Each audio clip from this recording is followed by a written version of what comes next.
Can you hear me? I can hear you really well. Yeah.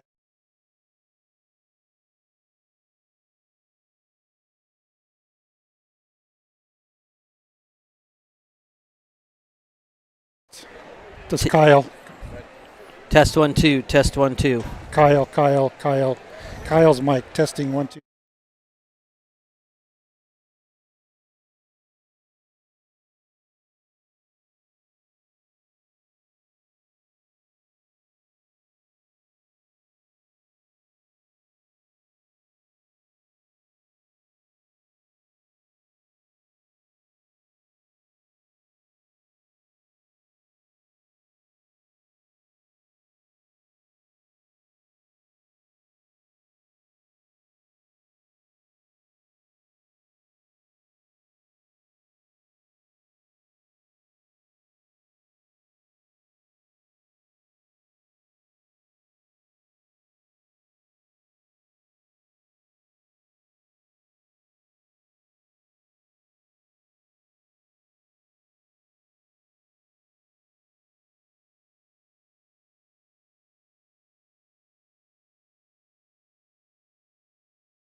On.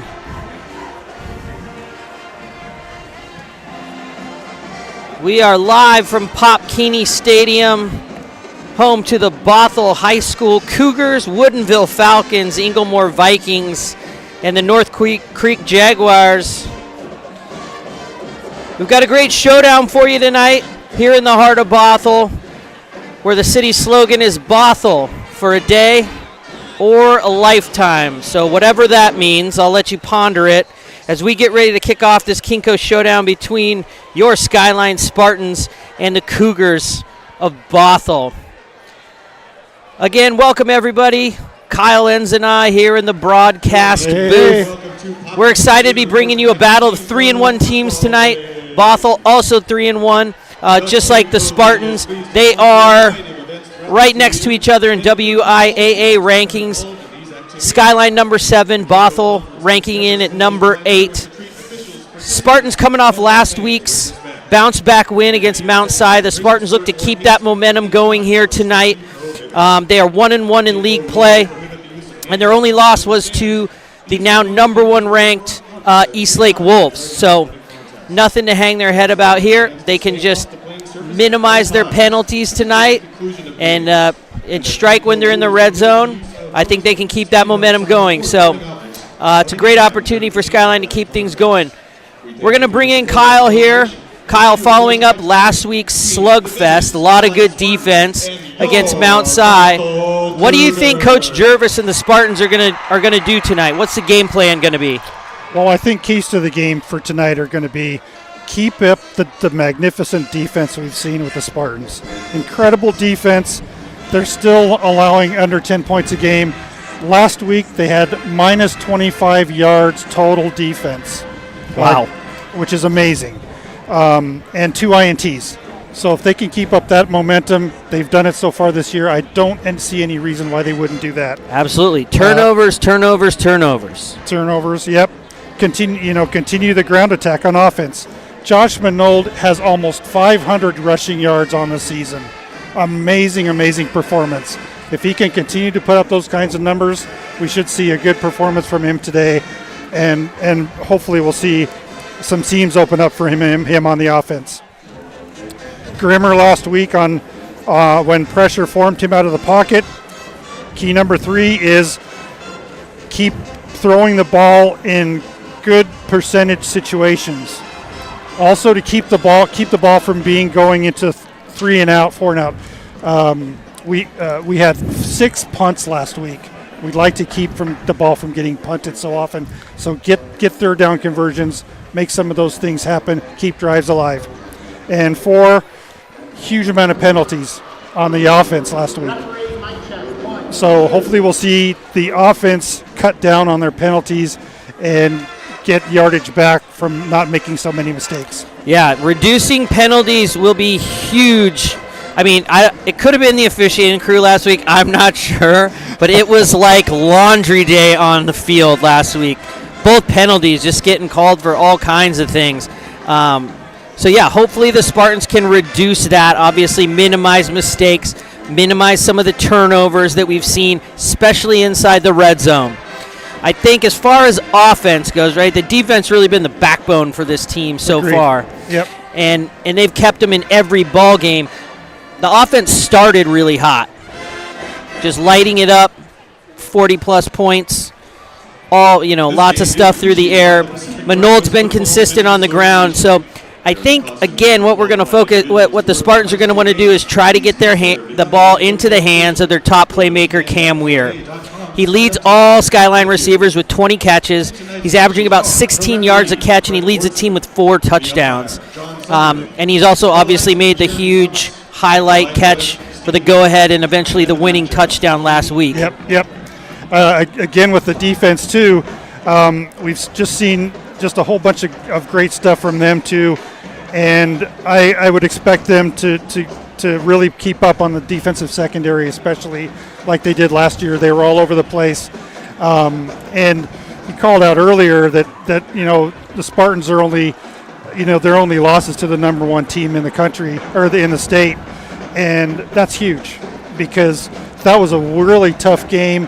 And if the defense can continue to hold offenses to 10 points or less on the defense, then that really puts the onus on the offense to make at least 7 points or more, and they should pretty much have a win. So, the defense keeps up their work, which they're doing a fantastic job. It makes the offensive team side be able to, hey, the defense is doing the job. We need to really step up and show it. Absolutely. Keeping teams under 10 points, it allows the Spartans also with a great kicking game, and Sean Lee, he's been super clutch. He's only missed one field goal, which was a blocked kick, so no real fault of his own. And then the other thing, too, we've got to see Grimmer bounce back. What I really liked seeing from him last week was composure from the start of the game all the way through to the end. He just stuck with it, controlled the team, kept everybody fighting, and eventually, he dropped that absolute dime to Cam Weir in the quarter of the end zone.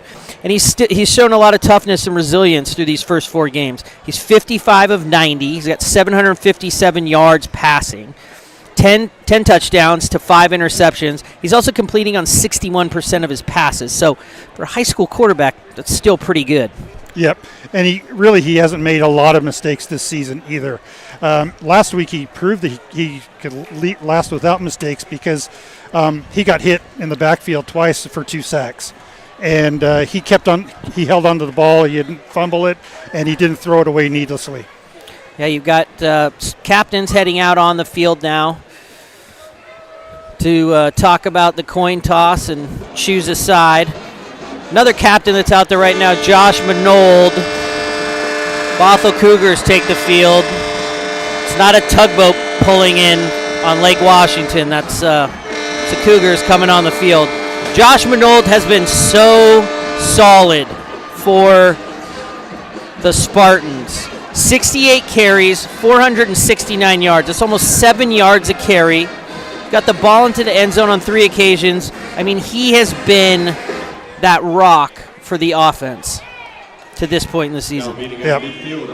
And without a running game, it's really hard to make those passes and to the offensive receivers. Absolutely. So lots to look forward to tonight. We'll see what the Spartans' take will be. Spartans are getting ready to take the field here shortly. Coin flips up. We'll see what comes from that. Bothell has won the toss and elected to defer. So Bothell wins the you probably heard that just as loud and clear as I did. Bothell has won the toss, and they will defer to the second half. That's going to give Skyline the ball. They'll be at the south side of the end zone, working to the north from our left to right. Skyline Spartans coming onto the field. Let's take a quick look at the Spartans starting lineups for tonight. On offense, you've got Grimmer at quarterback. The front line looks like Colin Amick, Trevor Steinbach, Zane Kiawa, Alex Tucker, Jackson Dempsey on the line there. And then the skill positions, you've got Josh Manold at running back. The wide receivers, Nate Fisher, Jackson Manold, Cam Weir, and Luke Morgan. On the defensive side of the ball, you've got defensive line with Amick, Kiawa, and Tucker. Your linebackers are J.P. Jones, Henry Grillo, Nate Fisher, and Agassi Owen, who's just been an absolute monster out there leading the team in tackles. The defensive secondary is Cam Weir, Connor Schooneman, who's back after missing last week with a bad arm. Jackson Manold and James Urchis are your safeties. And we will take a minute here for the national anthem.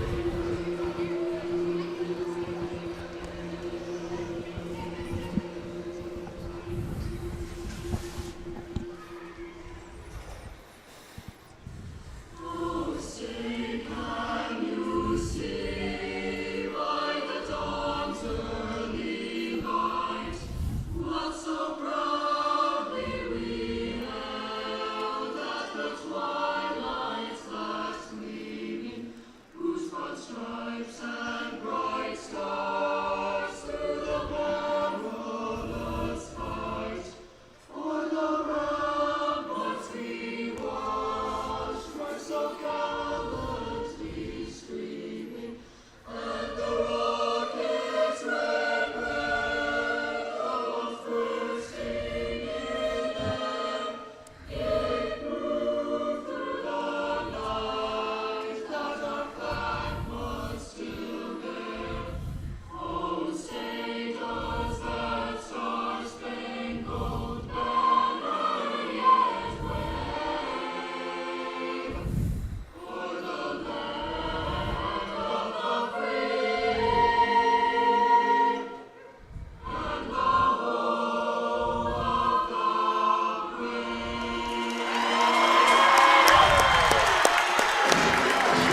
All right.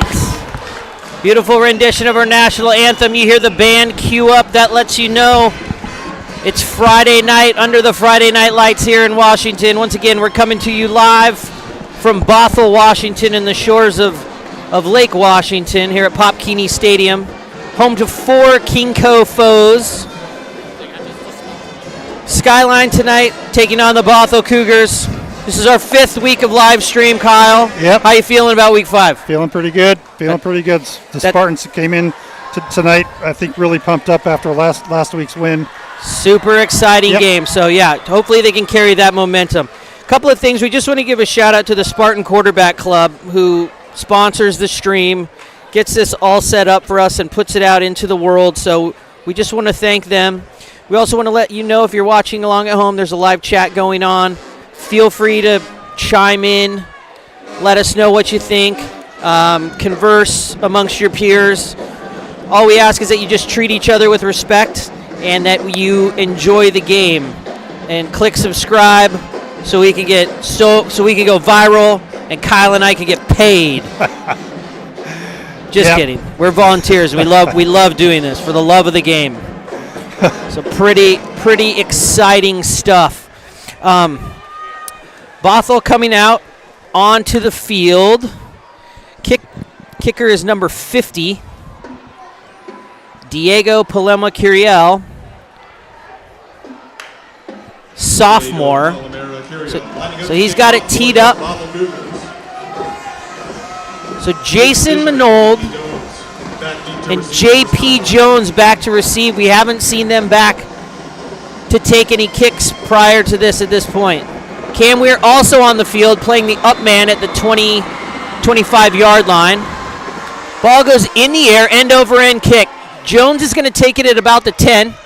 Moving forward, pushing, he slips just past the 25, takes it out to about the 27-yard line, and that's where the Spartans will start their first drive of the night.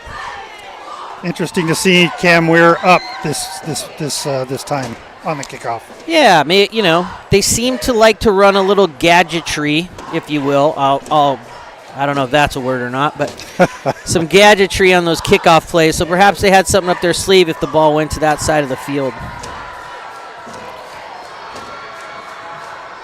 So Grimmer and team out in the pistol. 3 receivers, almost more like 2 tight ends. They move out into the pattern. Trips to the near side. Grimmer drops back. It's a quick pass out to Cam Weir. He's got blockers in front of him. He makes this nifty little move. He's shoved out of bounds around the 33-yard line. Tackle made there by number 9, Nolan Ellis. He had a couple of good blockers out, but number 9 made it through and was really right there. Otherwise, Cam had the rest of the field open. Brings up 2nd and 3, gain of 7 on the play.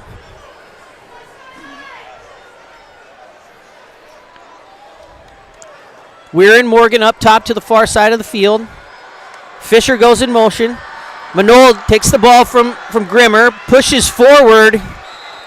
Forward progress is stopped. Looks like it's up around the 35-yard line. I don't know that they're going to first down. Looks like they're going to be about a yard short.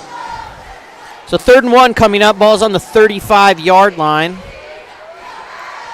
Might have heard the announcer say a pack of Cougars. Yeah, sounds familiar. Yeah, on the stop there. So 3rd and 1. 2 receivers in the pattern to Grimmer's right. The ball snapped.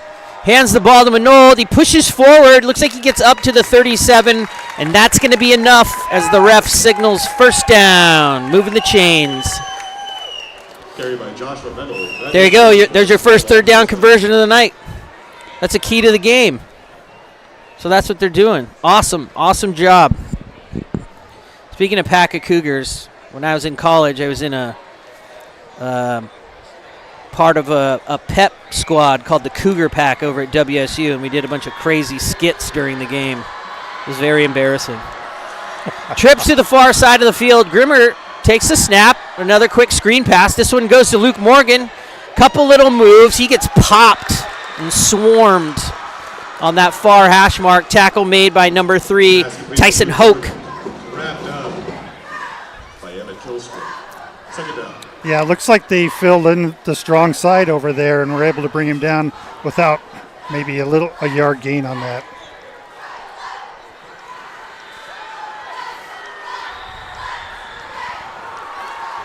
Play comes in from the sideline.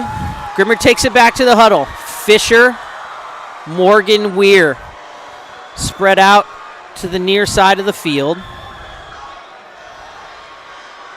Manold in the backfield, J.P. Jones in at tight end. Ball snapped. They move to the far side, give the ball to Manold. He pushes, punishes, moves the pile. We'll see where they give him forward progress. Pushes the ball. Oop, they're gonna stop him short, just short of the 45. Looks like it's gonna be at the 44-yard line. Yeah, Trevor Steinbach really helped push that pile forward too. Team captain, senior, number 73. Trevor's a big person to try to bring down when you're running behind him. Absolutely. So 3rd and 3, another third down for the Spartans. Ball's on the 44-yard line. Grimmer takes snap, drops back, looking to his left. He stays in the pocket. Pass is completed to Manold. He takes it past midfield up to the Bothell 45-yard line. Nifty little route there by Manold, just popping out of the backfield before the coverage could get to him. Sort of broke up the zone, made a move, got past a guy, and took the ball up to the 45. 1st and 10. Amazing stamina by Grimmer in the pocket. He just stayed there and waited for the play to develop. He just sort of took the snap, no real drop, settled in, and just popped that thing. Ball snap, turns hands to Manold. Lots of Cougars in the backfield. Big-time penetration there. Tackle made by number 4, Mingo Lemley. He was the first one there. About a loss of 4 on the play.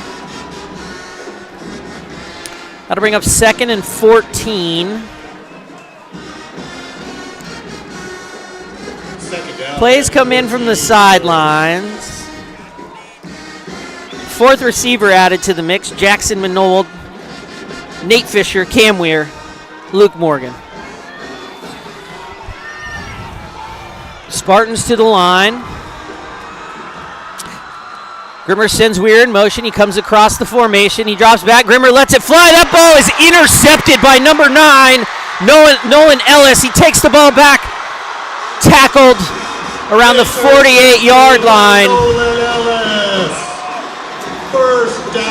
I think Grimmer was looking for Cam Weir over the middle, and he just left it a little too high and put it right into the hands of Nolan Ellis.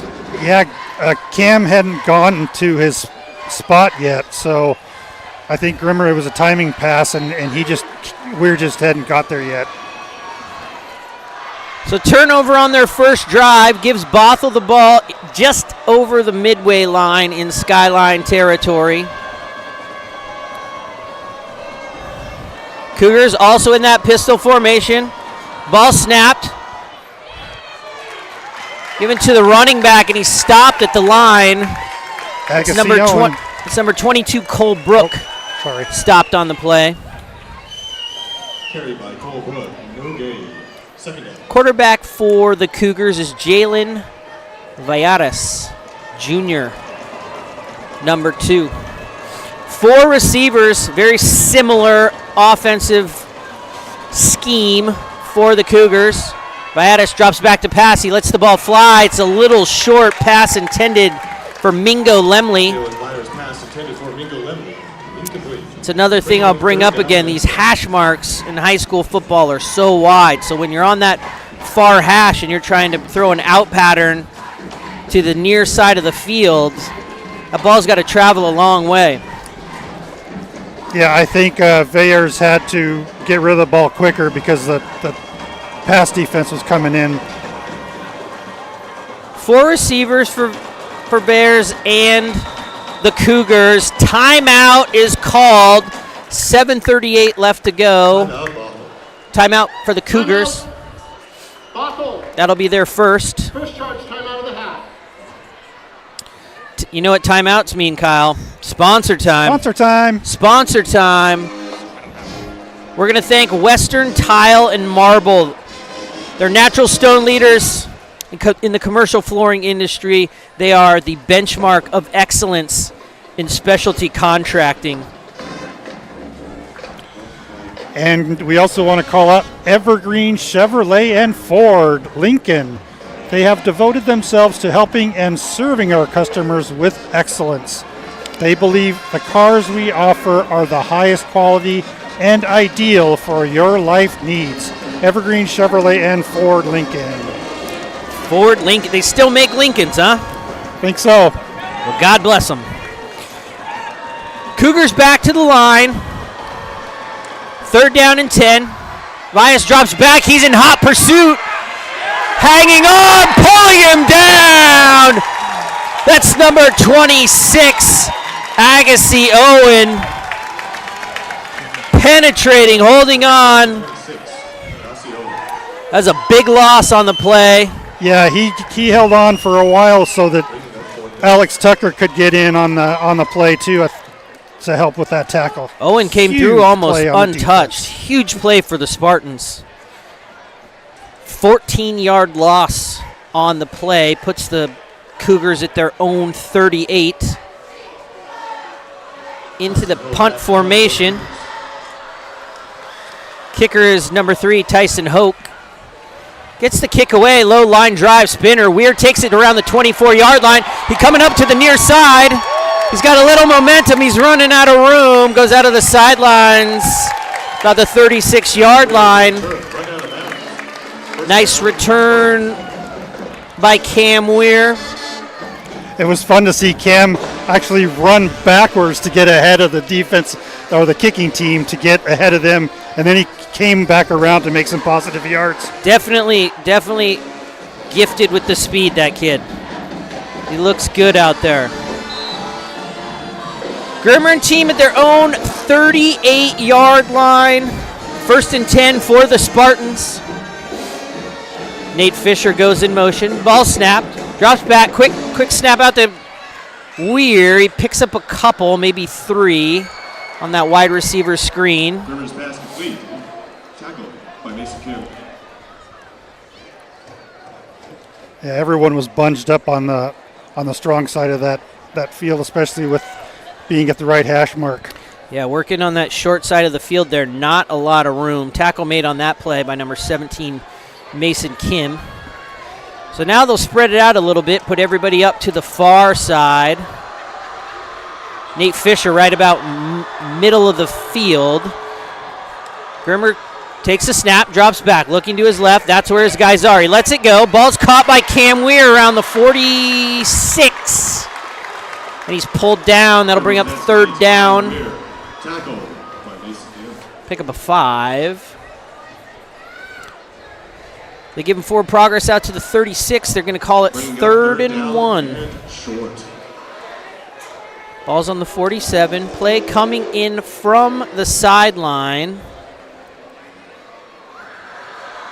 Agassi Owen hustles onto the field. Michael Grimmer coming off. Looks like we're going to have somewhat of a wildcat formation here. Ball snap goes to Manold. He makes a move. Nicely blocked. Finds a hole. Coming to the near side. Delivers a stiff arm to Kim. Pushing up the sideline. Finally undercut around the 25-yard line by number 3, Tyson Hoke. Nice, nifty little run out of the wildcat formation there by Jason Manold. Yeah, and he has a couple pounds on their defensive secondary, number 17, and just stiff arm him out of the way for another 10 yards or so. That was some man stuff right there. Pickup of about 30 on the play. Bring up 1st and 10. Whistles blow.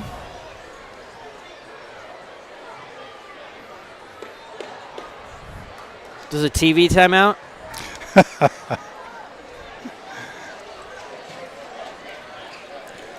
So they went with an extra lineman and a couple of extra tight ends on that quarterbackless play, and Manold was able to break through for a huge gain. Yeah, they basically had 2 fullbacks in there with Agassi Owen and J.P. Jones in the backfield. 2 receivers for Grimmer. Goes to his left, hands the ball to Manold. He cuts up field. Hit about the 24-yard line, stays on his feet, spinning down. It's just a great big scrum around the 20-yard line where forward progress is stopped. I'm not sure how he got through the 3 shirts that were in front of him in the backfield. That was pretty amazing. Sometimes better not to know. Just take it for what it is. Yeah. You don't always want to know how the sausage is made, or so they say. 2nd down and 6, ball's on the 21. 13 seconds left on the play clock. Grimmer and team are going to have to hustle a little bit here. Weir and Fisher to the far side. Grimmer takes a snap with 2 left on the clock. He drops back, looks to his right. Staying in the pocket. He's going to be pulled down by number 10 and number 49. That's Ezra Gisbrecht. And number 49, or number 48, Nicholas Snyder. Yeah, I'm surprised he didn't get called for motion. It looked like there was a lot of confusion on the offensive line there, too. A lot of confusion on the line there. Loss of 5. So they kept the timeout and lost 5 yards. So 3rd and long. Ball on the 27.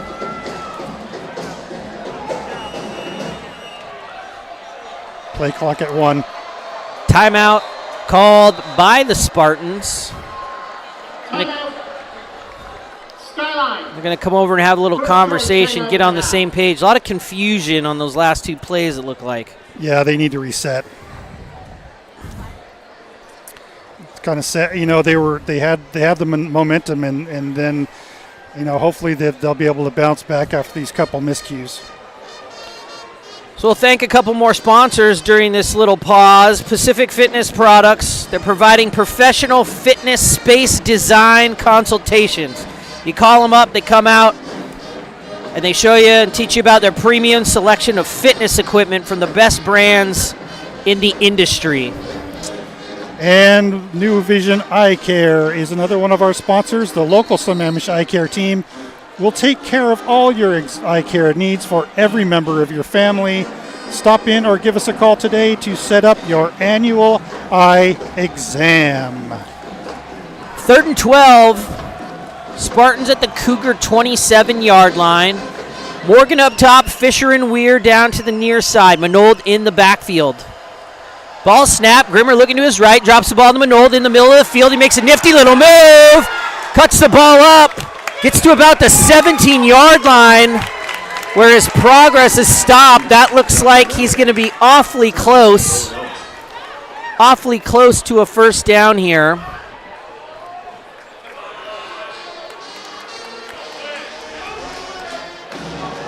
They're going to say he's short. 1 yard to go. So it's 4th and probably less than a yard. Again, we see that wildcat formation. Ball snapped high. Manold jumps. He makes the catch. Just kind of slams into the line, picks up 2 or 3, and most importantly, picks up that first down. Yep. A big 4th down conversion there. Big 4th down conversion. I like that wildcat. That's a new look for the team this week. Yeah. So far, effective.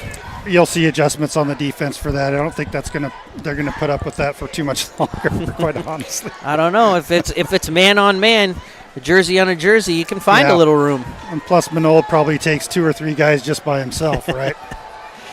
So operating in the red zone, ball's on the 14-yard line, 1st and 10 for the Spartans. 3 receivers at Grimmer's left. He looks left, drops back, comes to the right. Screen set up there, but snuffed out by number 4, Mingo Lemley. Pass went to Manold. Lemley was not fooled on the play. I think on the screen someone missed their guy, and Lemley was able to get through and just... Yeah, he had a good head of steam coming in. Yeah. Good news is only loss of 1. Puts the ball back on the 15-yard line. Again, 3 receivers to Grimmer's left. Fisher, Manold, and Morgan. Jason Manold in the backfield. Grimmer lets one fly, and they're going to say incomplete. The ball was caught by Cam Weir. Grimmer fit that baby in there in some tight coverage. There were 2 Cougars all over Weir on that out pattern. Caught the ball, but apparently did not get his feet down. Yeah, that was a close call. It was a close call. So 3rd and 11. They're keeping an eye on Weir. They had two men on him, like you said. Probably smart. 3rd and long for the Spartans. Grimmer drops back, looking to his left. He looks back to his right. There's a little miscommunication on that play as he let the ball fly. It looks like Grimmer might be shaken up on the play. He's going to get up. Bringing up 4th down. You see you put the hit on Grimmer? I didn't see it. Anyway, that'll give the miscommunication and the incomplete pass on 3rd down. We'll bring on Sean Lee. Sean Lee on the season. Sean Lee. He's 2 for 3, 14 for 14 on PATs. This will be a 32-yard try. Ball snap, good hold, ball's up. And it's good. So Spartans on the board first, making the score 3-0 here with a minute 48 left in the first quarter. So good drive by the Spartans there. Another tough defensive stand that ended with a big sack. Forced the Cougars to punt. They started with good field position, albeit on their side of the field. Couple of nice plays. Manold with the big run off of the Wildcat. But just not able to punch it in that time, that red zone offense. When they get into that tight area of the red zone, they're sputtering a little bit. Yeah, again, the ball was on the right hash mark, and like you said, trying to get the ball to the right, and Grimmer threw twice to the right in heavy coverage to a congested side of the field when he had three people open on the left. So those are tough calls. Absolutely. All right, I'm gonna shout out our last sponsor that I've got slotted. Oh, nope, I have 2 more. I'm jumping the gun. Safeco Insurance. They are local independent agents who offer ease, choice, and advice so you can purchase the coverage you need to protect your family. Contact a local independent agent or go to www.safeco.com for a quote. Be sure you type in the www. Lee comes to the line. Ball's up in the air. End over end. Spinning to the far side of the field. The ball's taken by number 3. He makes a nifty move, and now he's headed upfield, up past the 40-yard line. Tackled by number 23, Jack Mays. Big run there by Tyson Hoke. Kind of had a little pile up there on the far side of the field, and he just sort of slipped through to the middle of the field. Looked like he was going to break it there, but good pursuit. And good job by the guy hanging back. Something I've noticed pretty much all season is that the Spartans have such good forward coverage that they're getting so many people upfield that there's really nobody back to help in the backfield to tackle.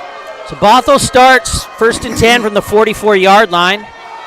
Ball's handed off to number 22, Cole Brook. Crashes into the line. Maybe picks up a yard or 2.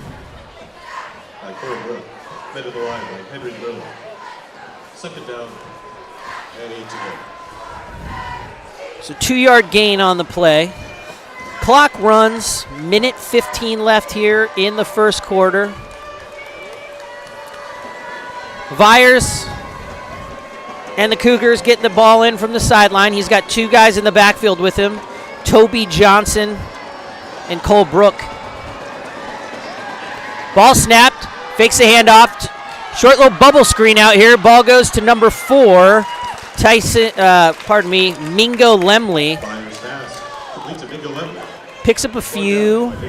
It's going to be 3rd and 3, 3rd and 2.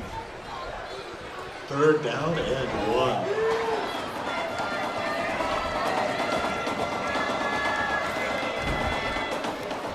Tight coverage for the Spartans. Looks like Bothell's going to change the play. Everybody in unison looks over to the sideline.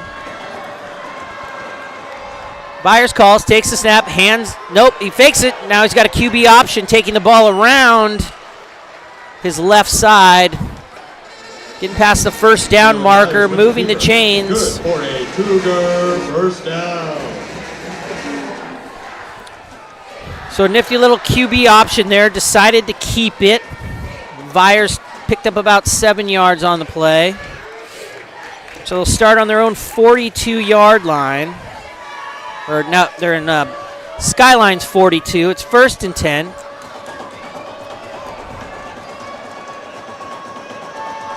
Byers drops back, takes a snap, rolls to his left. He's looking downfield. He lets one fly. Incomplete. Ball was intended Jalen Byers pass intended for Tyson Hoke. for number 3, Tyson Hoke. Cam Weir in coverage there. Just a shadow on Hoke. Yeah, he had Hope beat downfield, too. If anyone was going to get to the ball, it was going to be Weir. It's going to be Weir. That'll be an interesting matchup. See if they'll try to test that a little bit more. Hoke's got a bit of a size, height advantage on Weir.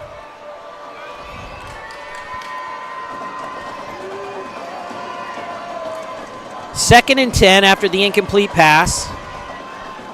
Byers with 2 backs in the backfield. Takes a snap. Hands the ball to Brooke. Pushes forward. Picks up a couple on the play. Little Bill there. End of the first quarter. That is the end of the first quarter. Your Spartans leading the Bothell Cougars 3-0 after 1. I want to thank our final sponsor, Christian Manley Orthodontics. Been an honored member of the Sammamish community since 1991. They've been creating award-winning smiles for decades. So Q1, we saw a big run. We saw good defense. They tried to go to the air a little bit, tried to get the ball to Cam Weir, let him work in space. So the Spartans are sticking to their game plan, doing what they do well. But only 3 points to show for it. I wonder if part of that game plan is Zane Kawea with the haircut. What? Zane's hair is all gone unless he's got it tucked in. Oh, my goodness. What's up with that? He does. But I'm telling you, he's a force on both the offensive side and the defensive side, being Plays nose over guard. Yep. Yeah, plays over the ball in both positions. That's a good call, Kyle. I didn't notice he was sans locks. 3rd and 5. Byers and company operating. He drops back, hands the ball to Brooke. Brooke pushes through, and he's going to be short of the first down. Ball's on the 37. They're going to mark it the 34. Going to bring up 4th down and 2. So the Cougars quickly to the line. Byers with Brooke in the backfield. Hoke to the near side out wide. Changing the play, 2 tight ends on the line. And another takes the ball, hands it off to Hoke. He runs into the line. This is going to be close. This is going to be close. Side judge here has got it spotted right at the 30, at the 33, which would be short. It looks like we're going to have an official measurement here. Again, solid defense by the Spartans, pushing up, attacking at the line. There wasn't anywhere for Brooke to go. He sort of made that choice to go inside, and everybody just locked down, curled in around him. So, chain gang on the field.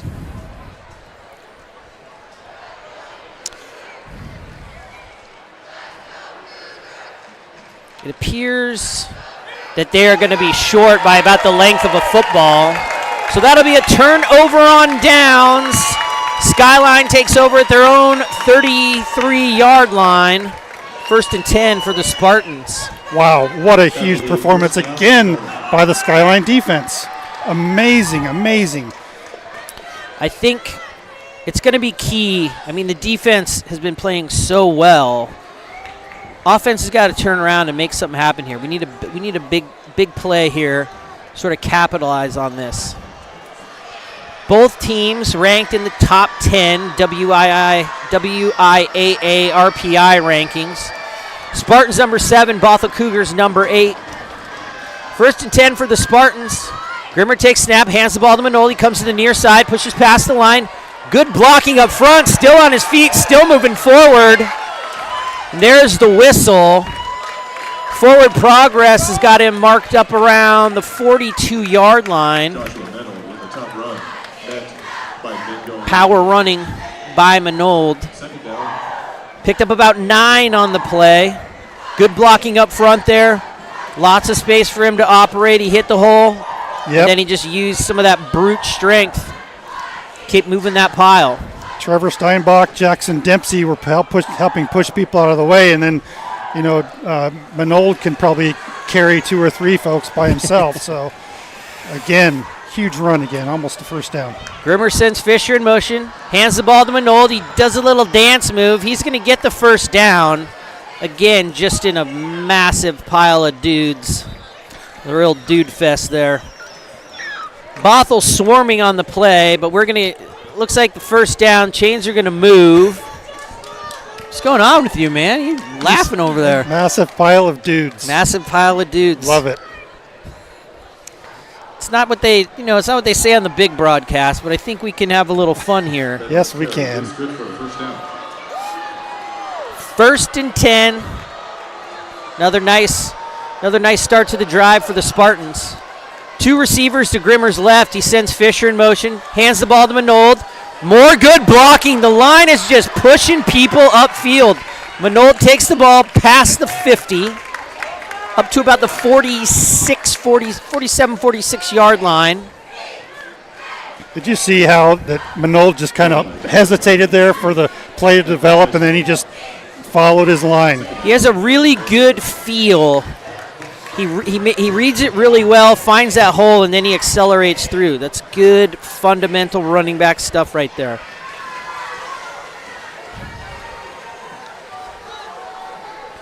Gain of 8 on that play. 2nd and 2 for the Spartans. Grimmer drops back, looks to his left. He's looking for Luke Morgan, who's got a beat. Ooh. He had a step, had a beat on the ball. Number 13, Jude Roy in coverage on the play. It's a tough catch. Yeah, that was a tough attempt, and I think he might have slipped or had a stutter step there that just kept his hands off the ball just briefly. Ball was up there. He had some time to get under it, perhaps a little underthrown. Big whistles on the field.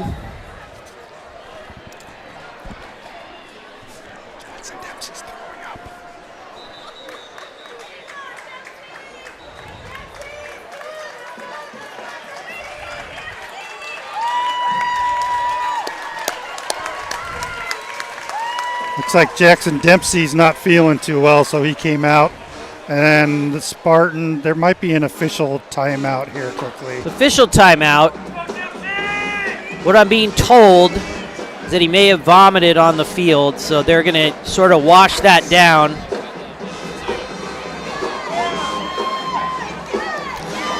So he comes to the sideline for a drink of water right here in front of us. He's got his helmet back on, and he's back in the huddle.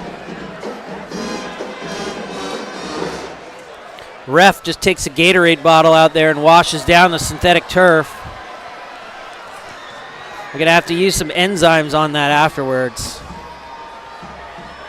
Do you know I'm a synthetic turf expert, Kyle? That's what I do for a living. I sell synthetic grass. True statement. Yeah, get a toothbrush out there and go at it. Yep. Hard to wash. If it's chunky, it's going to be hard to wash through the rubber infill, but we'll see. I think it was all water. That's good. 3rd down and 2 for the Spartans. Ball snapped. The Wildcat formation again. Manold taking it straight up the middle through the line. The Spartan offensive line is opening up holes. Jackson Dempsey back on the field. Good for a Spartan first down. Number 52 for the Spartans spelled him. Jack Moskowitz. Spartans, little confusion on offense. 4 receivers in the pattern. Morgan and Manold to the near side. Grimmer's going to let it rip and intercepted. He put that ball up. Looked good. Cam Weir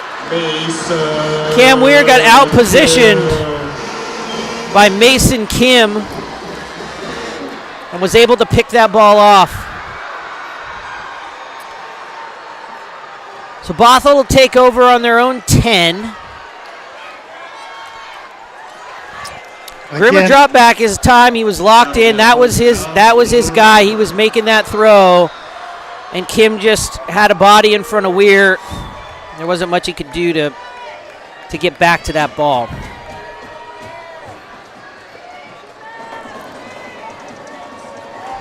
Cougars take over.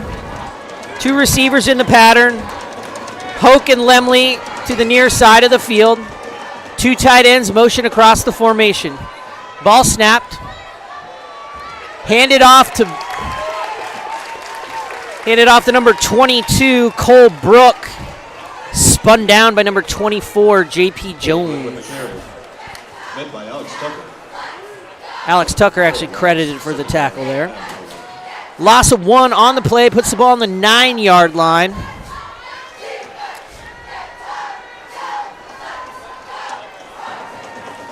Four receivers out for the Cougars. Drops back to pass, lets the ball fly. A little too high for Mingo Lemley. Byers kind of just let that one rip over to the far side of the field. Overshot Lemley by a bit. Yeah, Byers is really trying to do that hard count. He's been doing it all night. And the defensive line isn't falling for it. So hopefully they'll keep up that. Great discipline. Great discipline by the Spartans. 3rd and 11. 4 receivers and a running back. Byers drops back to pass. He's under pressure. Scrambles, lets one fly. The ball's caught by Tyson Hoke up around the 25-yard line. That'll be enough for a Cougar first down. First down, Cougars. Pocket collapsing around Byers. He stepped up. Receivers working for him, finding a way to get open. He's able to throw a dart to Hoke. Cougar first down. I think the Cougars have only had 1 or 2 first downs so far. Yeah, it's only their second of the night, I believe, that one. Ball's on the 27. Byers, that hard count got him that time. Good job, Kyle. You brought it up and it jinxed him. Yeah. Sorry, guys. Snap, encroachment on the defense. 5-yard penalty, still first down.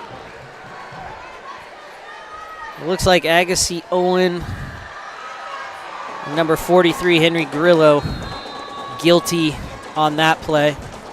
That'll be a first down and 5 for the Cougars.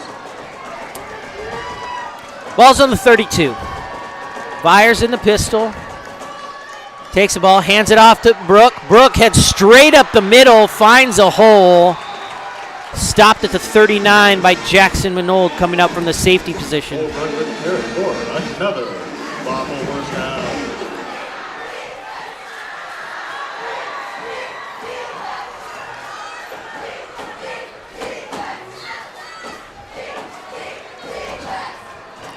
Spartan cheerleaders asking for a little defense. See what they can get here on 1st and 10. Hoke goes in motion. The ball's handed off to Hoke. He goes across the line, turns upfield, takes the ball to about the 45-yard line, pick up a 5. Gonna mark him just past the 45, about the 46-yard line. Brought down by Jackson Everett.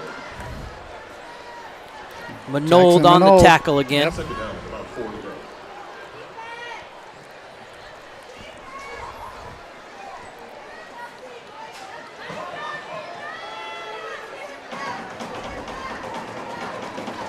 So Bothell moving the ball down the field with some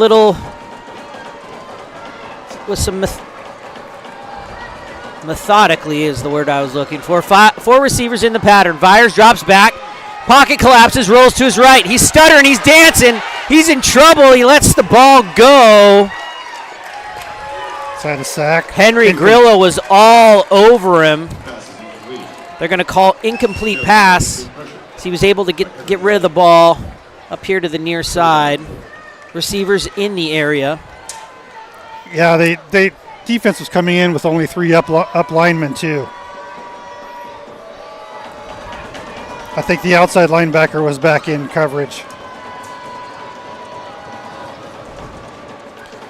3rd down and 4. Ball's on the 46 of the Cougars. 3 receivers in the pattern to the near side. Vyers working on that hard count. Takes a snap, drops back, lots of time, lets one rip, fires high, big hit, and the ball is intercepted. Nicholas Gatine on the play. He did not give up on that ball. Massive hit also on the receiver. James Ursich coming up and just popped the wide receiver. The ball was over his head. And Gatien. I screwed it up again. Gatien, Nicholas, I apologize, man. Great play on that. Big turnover for the Spartans. Cougars were moving the ball for sort of the first time tonight. So that stops their momentum. Grimmer takes the snap, drops back, hands the ball to Manold. A little draw play, creates some space. That line goes to work, and Manold accelerates, takes the ball up to the 48-yard line. That's a first down. Gain of 12. Yeah, I think Grimmer had the defense fooled with that pass drop back, and he just dumped it to Manold in the backfield. Nice delay. Something else we haven't seen before. So Skyline definitely with a game plan here. 3 receivers, or a new game plan, I should say. You should always have a game plan. Ball snapped. Hands to Manold. He's hit at the line, pushing forward. Leans forward, taking the ball to around the 50. Be a gain of 2. Mingo Lemley on the stop. 2nd and 8 for the Spartans. 5 minutes left to play in the second half, or second quarter. Spartans to the line. 3 receivers, Weir and Fisher to the far side. Morgan down to the near side. Grimmer drops back. It's a little shovel pass to Manold. That was in traffic. Manold hung on to the ball and maybe got back to the line of scrimmage on that play. Yeah, a lot going on there in the middle.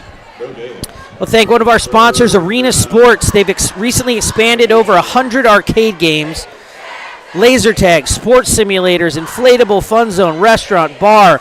They've got an event space for parties and corporate events. You should stop by and make a reservation for your next party or group get-together. Clock runs, 4:08 left in the second, 3rd and 8 on the 50. Grimmer, designed roll out to his right, fires the ball, caught by Cam Weir. He's hit immediately there by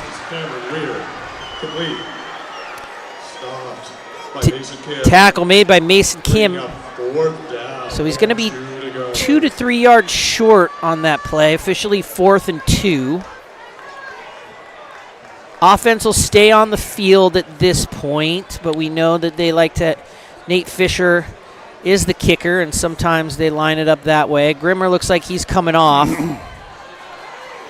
It's like they're going to go Wildcat again. J.P. Jones hustling onto the field. He's going to find his way to the far side as a tight end. Manold takes a snap, flag on the play. Got a legal substitution potentially on the Spartans. A legal procedure. Part of the snap, illegal substitution on the offense. 12 players on the field.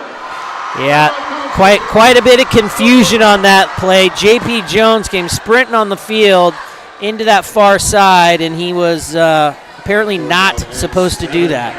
Well, there was only 2 seconds on the play clock, too, so they really didn't have a whole lot of options at that point. So that makes a makeable 4th and 2, which it looked like they were going to go for, into a 4th and 7. Nate Fisher now back to punt. Some whistling. Bothell calls it timeout.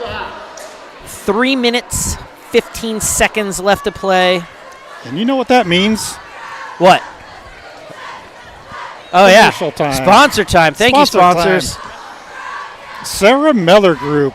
Sarah Miller, let's try that again. Sarah Miller Group, your East Side real estate experts. They deliver exceptional results and unparalleled service. Their personalized approach and commitment to our clients' satisfaction ensure that you receive the support and attention you deserve. Sarah Miller Group.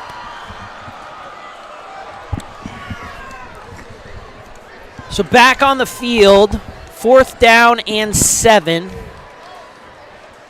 Ball just a yard into Cougar territory. Nate Fisher on to punt.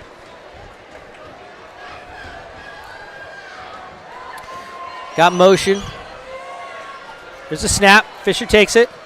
Ball's away, end over end.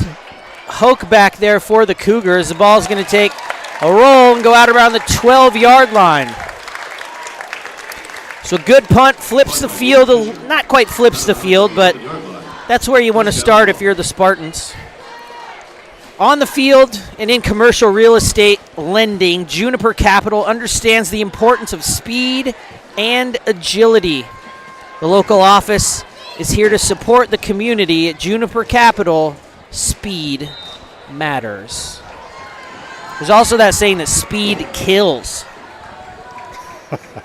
And the Spartans defense definitely, I mean, they're fast, they move around, they're very disciplined, so it's exciting. It's almost kind of not exciting to watch them play because they play so well. They keep their opponents just locked up. Ball's handed to Brooke. Defensive line swarms. Looks like Colin Amick was right there with a couple of other white shirts to bring up the tackle.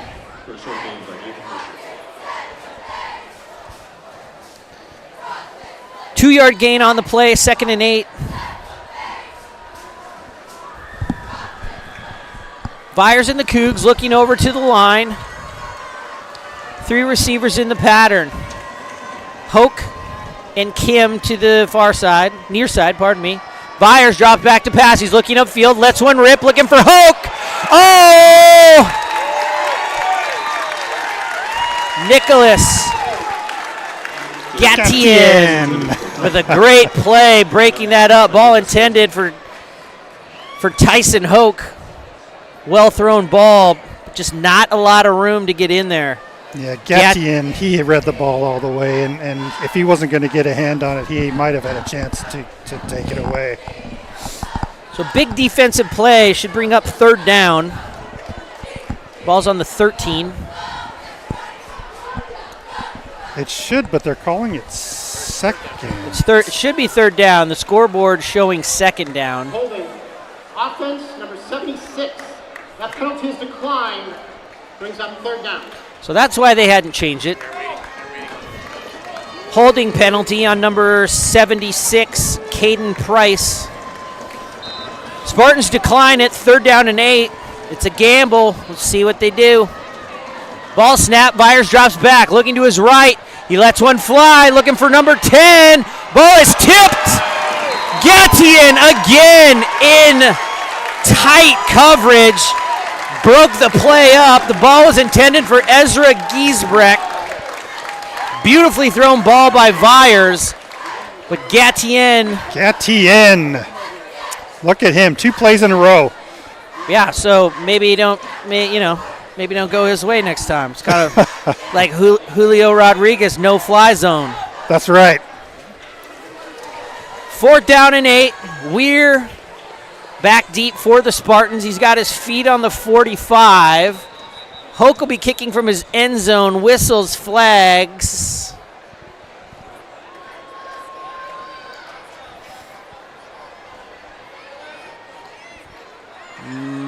Prior to the snap, encroachment on the defense, 5-yard penalty, Still fourth down. So neutral zone infraction, encroachment by the defense. That'll bring Hoke out of his end zone, making it 4th and 3.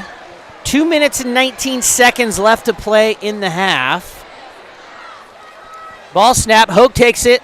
He looks like he's gonna fake, he's gonna run. He's got a lot of room and a lot of speed. He's heading upfield. Cam Weir is the only man who's got to play. Hoke stopped by Weir around the 5-yard line. Tyson. Big special teams play by Hoke there on the fake punt.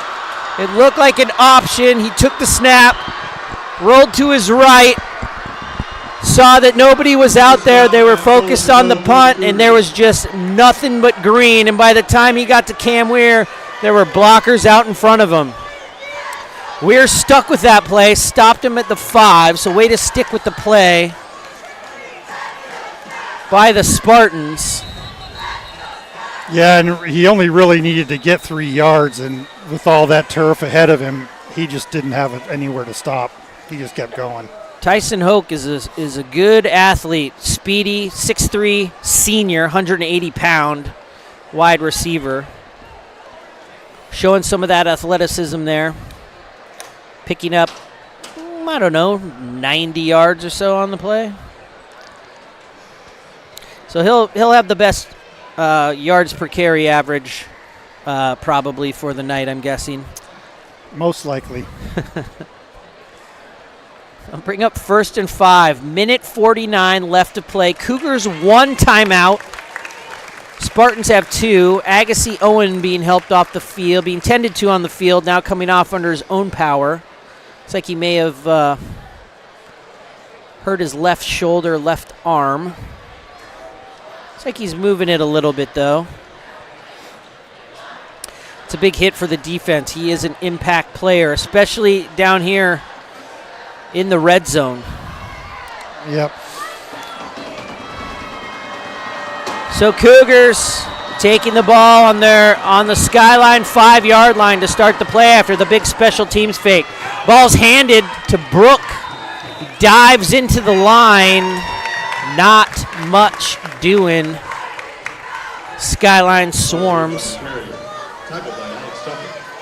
Alex Tucker credited with the tackle, but a whole gang of Spartans there. Clock runs. We're down to 1:20.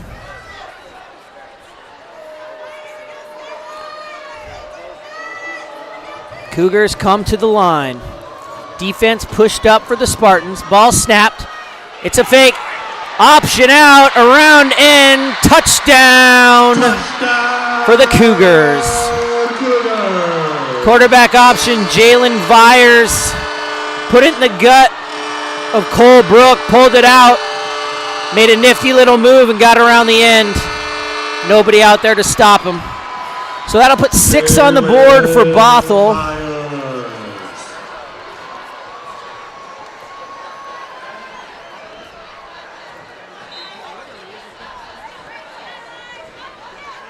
Line comes into formation.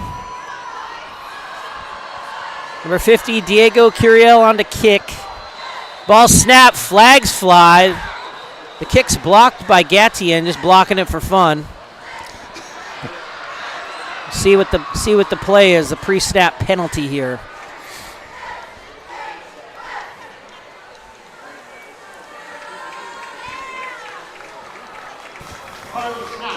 False start. Offense, number 33. 5-yard penalty. Retry. Penalties on number 33 of the Cougars, Isaiah Matayag. Ball snapped, kicks away, it's up. We've got whistles. The extra point's good. So closing out the half, Bothell with a big play on special teams with the punt fake. Taking the ball from inside their own 20 all the way down to the Spartan 5. A couple plays later, Jalen Vyers runs it in on a quarterback option. Because what could be better than watching Bothell football? So $1.04 left to go in the first half. Jobo's Pizza, who apparently is streaming the game. So everybody at Jobo's, big shout out to you guys. Make some noise. Jobo's. Got a good contingent of Spartans down here in the stands tonight. But Jobo's Pizza, every Tuesday, they do Spartan Spirit Day. You get 15% off your order, dine in and take out. Just use code SPARTAN15. And if you don't like going to Jobo's and you want to go to Zeke's, they also help us out too. Students head down to Zeke's for the lunch special, Monday through Friday, 11 to 1. You get a free Jones soda with the purchase of a slice. Jones soda. Diego Palamera, Curiel, lining up to kick. So Curiel will kick the ball. And Cameron Weir back deep to receive for the Spartans. Fisher and Weir back deep. Curiel's approach. Ball's up in the air, kicking it to the far side, keeping it away from Weir. It's going to go out of bounds. Illegal procedure.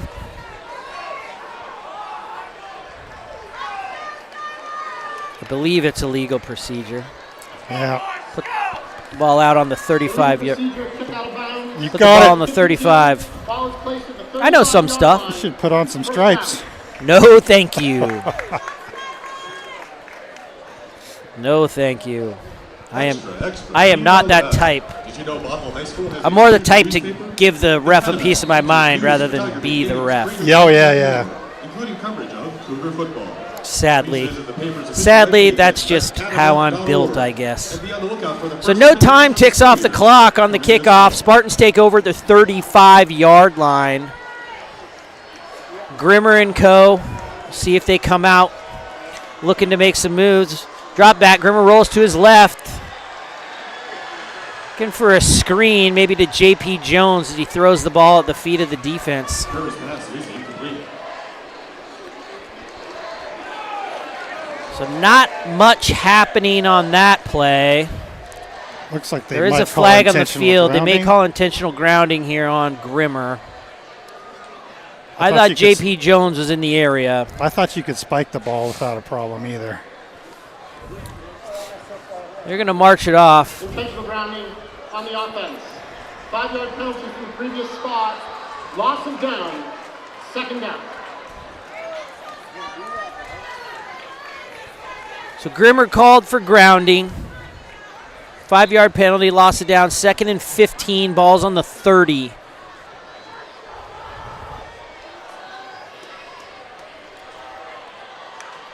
Grimmer takes the snap, drops back, hands the ball to Manold. Little patience, little pause, and he accelerates through the line. Takes it back to the original line of scrimmage. By Joshua Reynolds for a short gain. Stopped by Mingo Levy. Pick up a 5, 3rd and 10. Clock runs. 3rd down and 10 to go. 42 seconds left. No hurry here by the Spartans.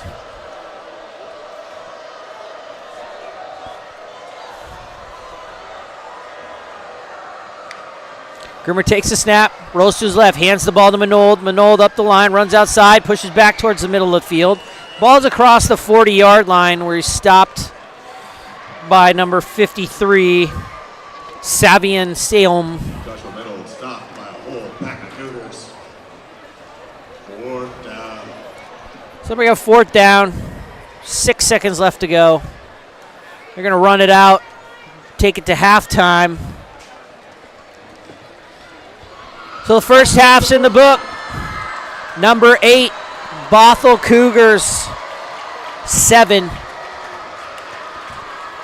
The Washington WIAA ranked number 7 Spartans 3. The Bothell Cougars 7 and the Skyline Spartans 3. Stick around for more. So we'll hit one more sponsor here. Fisher Meats, been around for 110 years, oldest business in Issaquah. Some things change over the years, but 2 things are a constant at Fisher Meats. That's the quality of their meats and their outstanding service, and we thank them for their support. So, Kyle, a good half of football by the Spartan defense.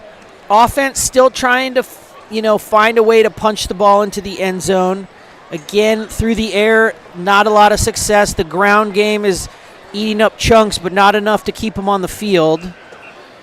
And then really just the one big play by the Cougars put them in a position. But otherwise, a really good half of football by the Spartan defense. Yeah, that one big play on the special teams. And then, when the Spartans are marching down the field and Germer threw that INT, that'll take the wind out of the offensive sails too. But again, we've been saying that this all year. Defense has really stepped up, and they are not afraid to continue to punish the defense. And I think that the defense has had a really good chance at just maintaining and keeping the Spartans in the game. Nicholas Gatien with a great first half, made some big plays, big pass breakups. He had a good first half. The other thing we're going to have to watch for, see if Agassi Owen comes back on the field in the second half. He went off on that goal line. He got hurt on the run back on the fake punt, so came off holding his shoulder. We'll see if he's back. Haven't seen Connor Schoonman. He missed the game last week. Had his arm in a sling. He's here in uniform, but we haven't seen him on the field yet. Yep. And the only thing that the Spartans really have not keyed on quite yet, they did once, but they have a running quarterback, the Bothell Cougars, and on that option play, the Cougars have been successful 2 out of the 3 times they've done that for pretty big gains. Well, a lot of the success for the Spartans is how hard their line crashes and their linebackers attacking that line of scrimmage, and so they may have to make a bit of an adjustment to watch out for some of these options, because that's where they've had their successes, on the outside. Yep. But again, no fault of the defense. The special teams, really the defense will get saddled with the points against, but that was a huge special teams play. Yeah, huge special teams play. Good play made by a good athlete. Tyson Hoke took the fake punt, ran the ball 85 yards down to the Bothell 5. And that's kind of where we are. They were able to punch it in 2 plays later, giving them their first score of the game about a minute before half. So that'll leave us here at halftime. Cougars 7, Spartans 3. We're going to take a break. Enjoy the halftime show. We will be back to bring you the second half of football from Pop Keeney Stadium. Once again, Cougars 7, Spartans 3. Thanks for the memories.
and Lyle Branscombe.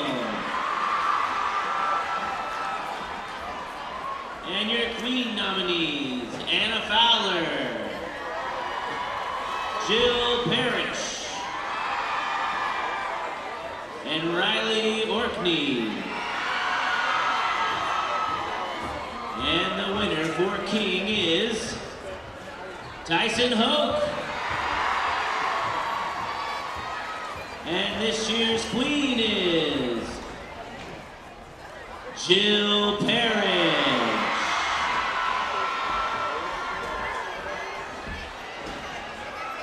Congratulations to all nominees and winners for the homecoming court.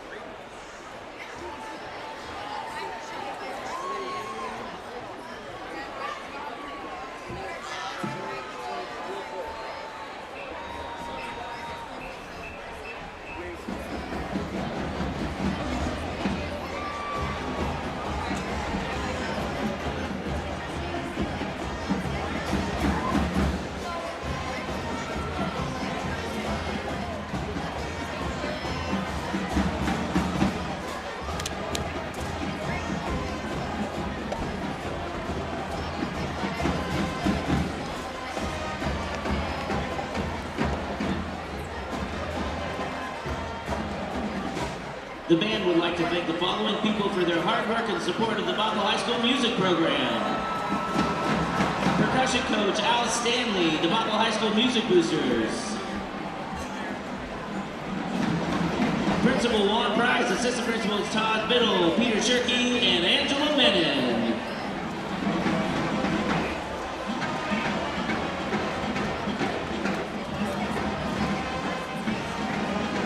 Thank you for taking part in our halftime show, and go Cougars!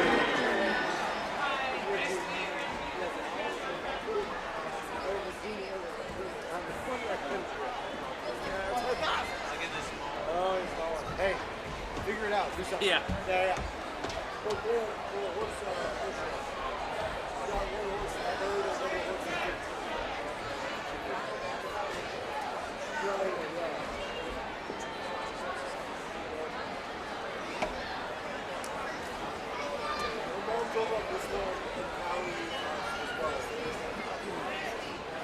Heads up Cougars supporters, Bothell High School gear is now on sale at the north end of the stadium, featuring a special selection of vintage items and brand new apparel for the 2023 season. Pick up yours today so you can look your best in Bothell Blue. All proceeds benefit BHS activities.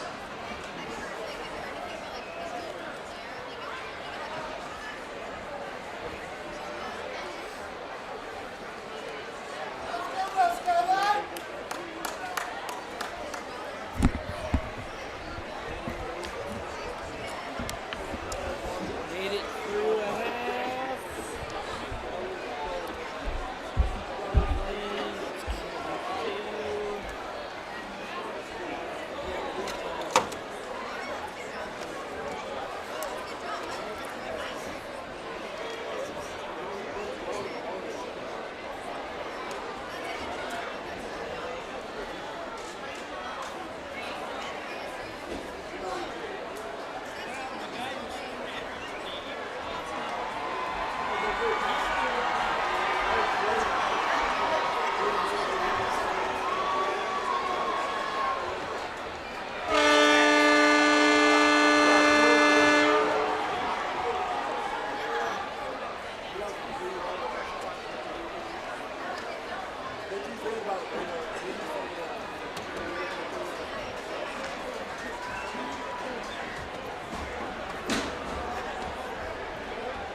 That's a long halftime.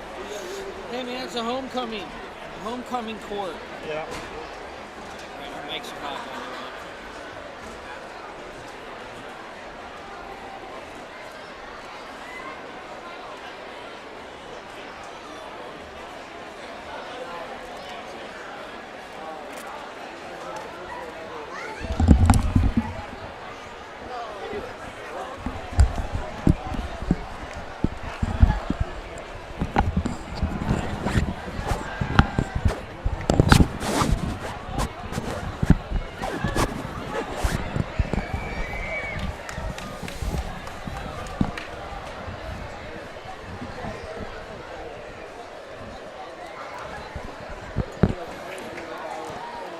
All right. We are back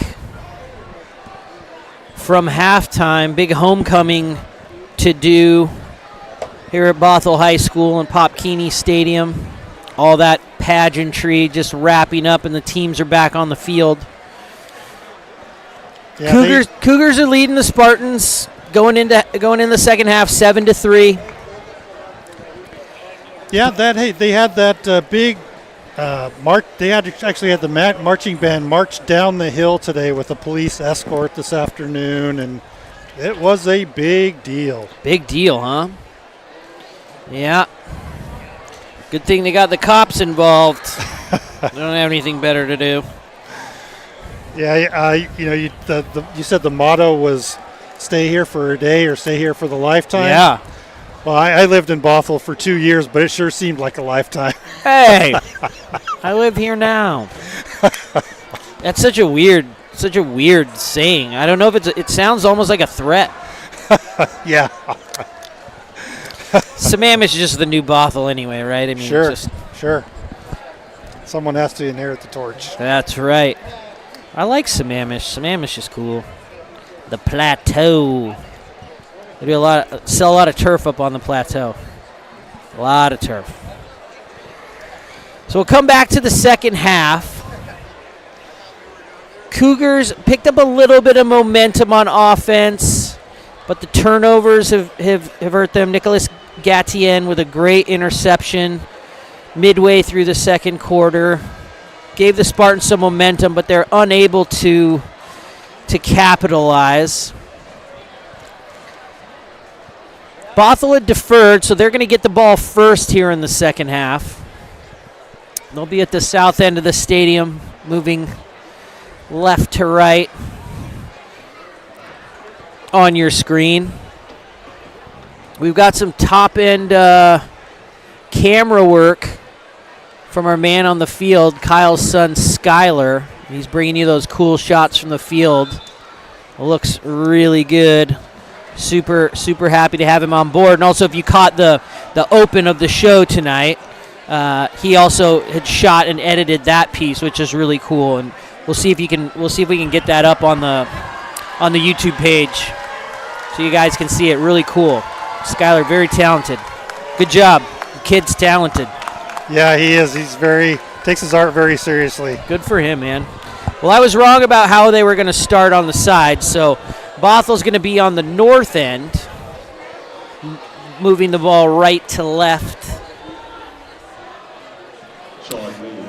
Sean Lee putting it on the tee for the Spartans. Tyson Hoke solo back to receive. Also back there, number 20, Jacob Thomas, but he's sort of more like an up back at this point.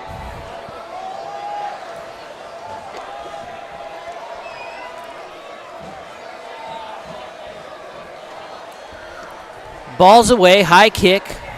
Hoke goes back to about the 6-yard line, takes the ball, heads straight upfield, makes a cut, makes a move, heads to the outside, bounces to the outside, taking the ball upfield, finally taken down there by number 26, Agassi Owen, who we were hoping would come back for the second half and just gets involved immediately. Yeah, I talked to his mom at halftime, and she was confident he was going to come back. Seems like a tough player. Seems like he really loves the game. So good return there by Hoke. Obviously one of the top playmakers for the Cougars and the difference pretty much in tonight's game. Agreed. To this point. He comes out to the near side. That's Vyers left. 4 receivers in the pattern. Ball snap, turns, hands the ball to Brooke, who is met in a very unfriendly fashion by number 26, Agassi Owen. Big hit, 2nd and 9. That was not nice. That was like a football play or something. Good for him. Right there. He obviously is feeling better. Yeah.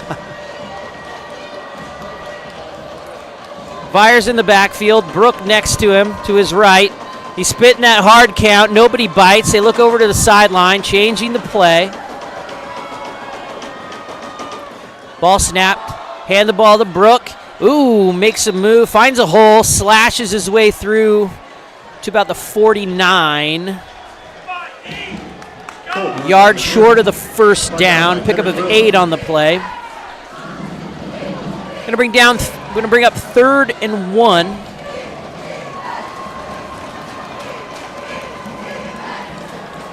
Skyline fans starting to make some noise, led by the Skyline cheerleaders. 3rd and 1, ball on the 49. Takes a snap, hands the ball off. Brook takes the ball, slams into the line, moves it forward. It's the ball up to about the 42-yard line. Cole Brook on the carry. Good for a Cougar first down. Good strong push by their running back to get that through. Cole Brook pushing through there. A couple of strong runs for him here to start the second half. Not a lot of success in the first half for him as the Spartans were pretty stingy on defense.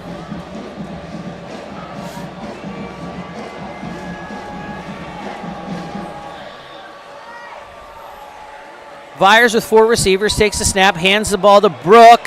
Spins out of the hold of Henry Grillo, pushed out of bounds by Nate Fisher. Nifty little run. Nifty little run by the senior or the junior quarterback. Good for a gain of 2. Second down. Only picks up 2 on the play, despite the spin and the fancy move. Good pursuit by the Spartan defense.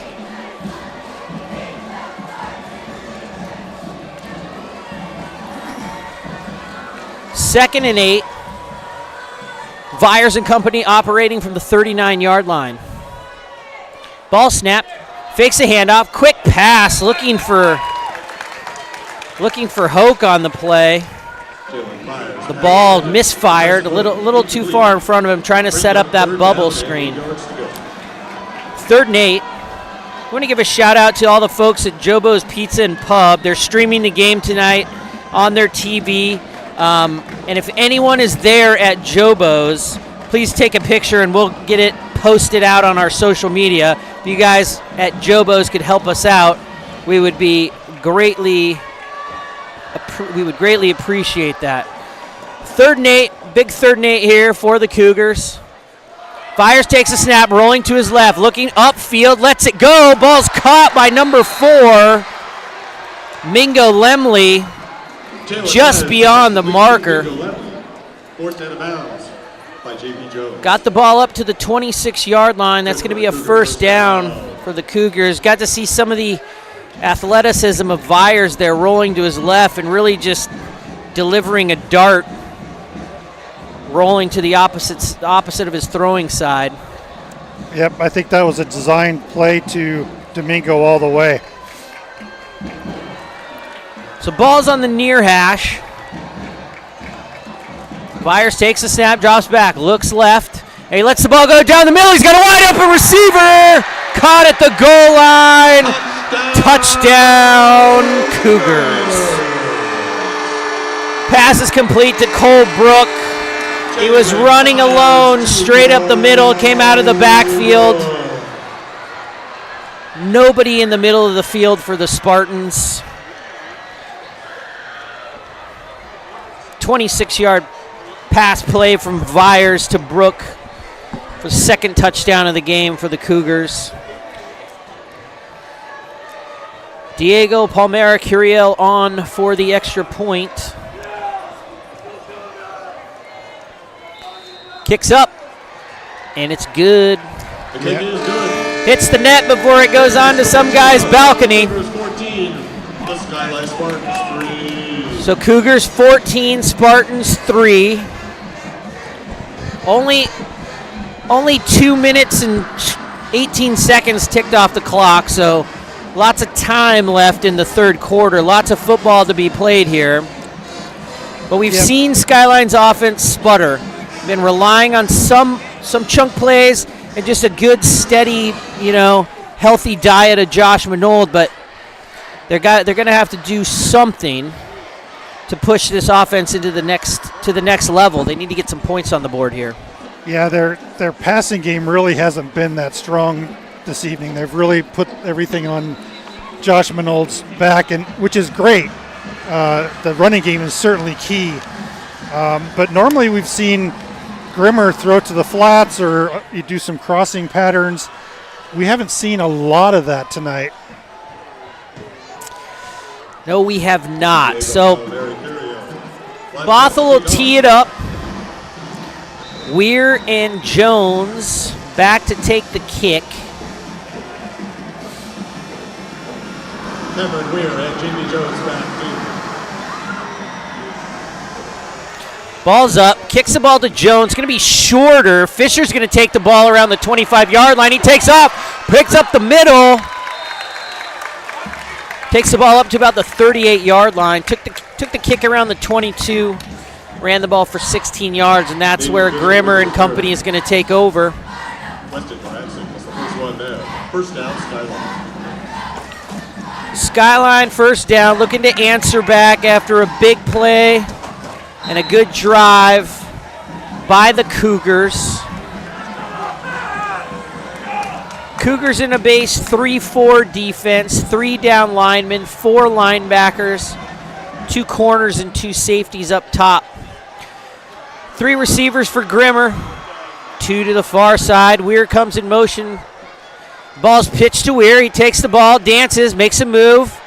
Flag on the field. Weir takes the ball up to about the 40-yard line. Flag coming from that position often means there was a hold or a bad block. We'll see what the penalty is here. It's against Skyline.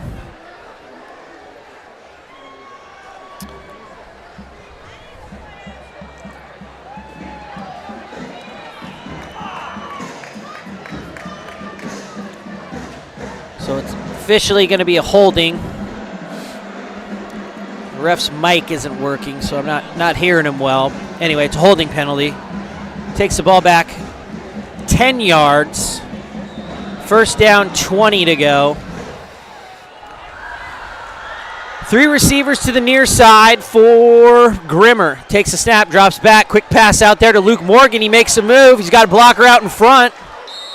Good block by Cam Weir. They get the ball back up about to the original line of scrimmage. Right around the 38. 10-yard gain on the play. Yeah, Morgan just followed Weir on that one and just went whichever way Weir was going. That's going to be a play that this type of zone defense allows. You've got to, you can get that overloaded side receiver upfield, somebody on the cornerback, somebody on the safety, and you got to let the linebackers and the linemen catch up. Grimmer's got 4 receivers in the pattern, takes a snap, hands the ball to Manold. He takes the ball up the middle, makes a move, still on his feet, knocking people over. Tackle made by Mingo Lemley. Number 9, Nolan Ellis, who had an interception earlier, took a brutal hit from Josh Manold there. Completely flattened. He does not feel well right now. Yeah. I can't tell if he's physically or mentally injured by that. Manold put him on his backside. He got punished. Ball's on the near hash. Spartans to the line. Fisher and Jones. Fisher coming across. Ball snap. Grimmer looks. Tosses the ball to Weir. He's got the ball on the sideline. Brockers out front. Nifty little spin move. Little razzle-dazzle there by Cam Weir. Takes the ball up to the 43, 44-yard line. Second down and about 1 to go. Gain of 9 on first down.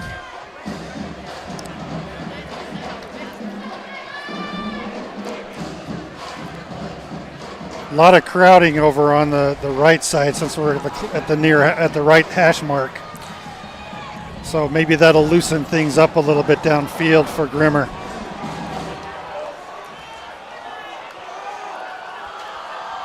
Manold takes a handoff, pushes forward. going to be close. Looks like the side judge is going to give it to him. First down, chains are moving.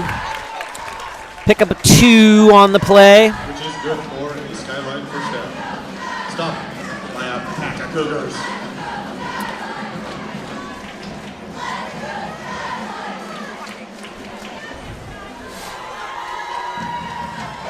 So the play's in for the Spartans. Fisher, Weir, Morgan up top. J.P. Jones at tight end. Ball snap. Throwing to the far side to Weir. He makes catch, runs backwards, goes back the line of scrimmage, pushes forward, looking for a little bit of a hole, picks up a couple on the play. On the reception, brought down. Takes the ball up to about the 35-yard line. Gain of about 2. So trying to crack that zone, see if they can get the Cougars to make an adjustment, throwing those bubble screens. They haven't had a lot of success throwing the ball down the field. Yeah, it's a good thing that Grimmer got rid of the ball quickly. I think they had a blitz coming in from the right side. That blitz may have caused some problems. There's a flag on the field, and they're pushing the ball back. Illegal block in the back. Offense, number 5. 10 yards from the previous spot. Replay first down. So Luke Morgan dinged for the illegal block, 10-yard penalty. This is their second 1st and 20 of this drive. 3 receivers for Grimmer. Manold in the backfield, just a step behind him. Ball snap, rolling to his right. He turns back to his left, drops the ball to Jones. He's got running room, going straight up the field, making moves. Great block by Nate Fisher. He is spun down around the 18-yard line. Nifty little rollout play, just dumping the defense to the near side of the field, leaving J.P. Jones wide open. He dropped the ball in there, and Jones just took it and headed straight it upfield. Yeah, Big everybody play was there. moving to the right side, including the defense, and that opened things wide up for J.P. Jones. Took the ball from the 46 down to the 12. Big gain for the Spartans. That's just what they need. They need to pick up on this momentum, operating inside the red zone here. Ball snap. Grimmer has some trouble. Ball's on the ground, rolling around. It's a scrum. We don't know who's got it just yet. We'll wait for the official signal. Ball's going to stay down here, but a significant loss on the play of about 10 on the bad snap. Grimmer couldn't handle it, went up over his head.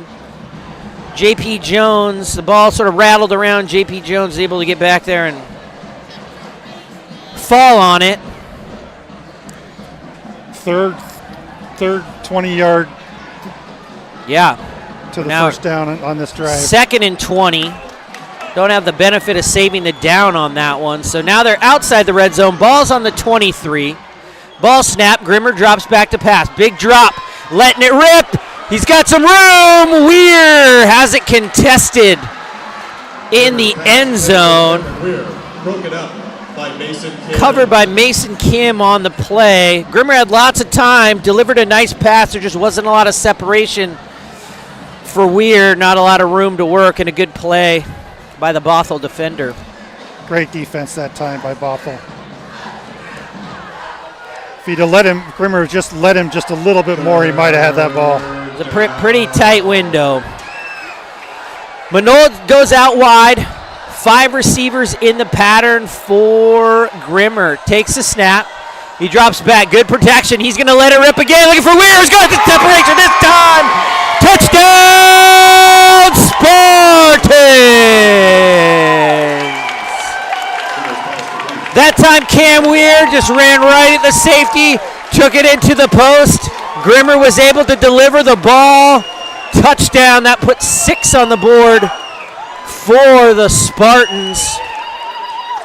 That may be just what the Spartans need. And he went to Weir again, so I think the Bothell defense might have thought that there was going to be something else going on, but he went right back to Weir. So a little motion on the extra point here. Jackson Manold to hold. Ball snap, holds down, kicks up. Little pressure coming across.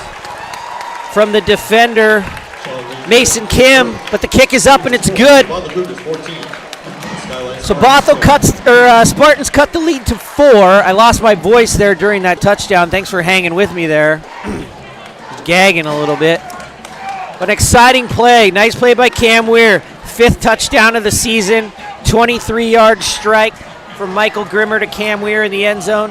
Yep, I think Grimmer had Cam Weir as a target the whole time. He didn't look anywhere else but downfield at Weir. So on that drive, what we saw is some adjustments. We're starting to see some variation in the play. They're working the zone a little bit, so it's definitely a new game plan for the Spartans. They looked pretty effective and more effective than they have in previous drives. Agreed, and I keep wondering that bobbled snap out of the backfield gave them that extra yard, so they were out of the red zone and had a little bit more room to work. Yeah, they've had some trouble when they're inside inside that red zone, just sort of plagued by penalties or miscues, but able to overcome it there. Grimmer throws a strike to Cam Weir.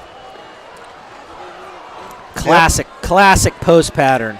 And got some great conversions on 3rd down as well, and twice in that drive. Offensive line continues to impress, making great blocks, giving Grimmer plenty of time to pass. Lee puts it in the air, kicks it strong. Hoke's over to the far sideline. He takes the kick. He's going to bring it back over. He's going to try to use his speed. Good pursuit by the Spartans, not giving up. And he's popped by number 32, Corbin Hundrup on the hit. I don't think he saw him coming from the back, as he just took that hit pretty hard. He took that little stop step. There was nothing but Spartans, about 5 Spartans around him. That wasn't going to last for long. So took the ball around the 10, nearly stepped out of bounds on the far side, brought it all the way back over to the near side, and the ball is going to get placed on 27-yard line.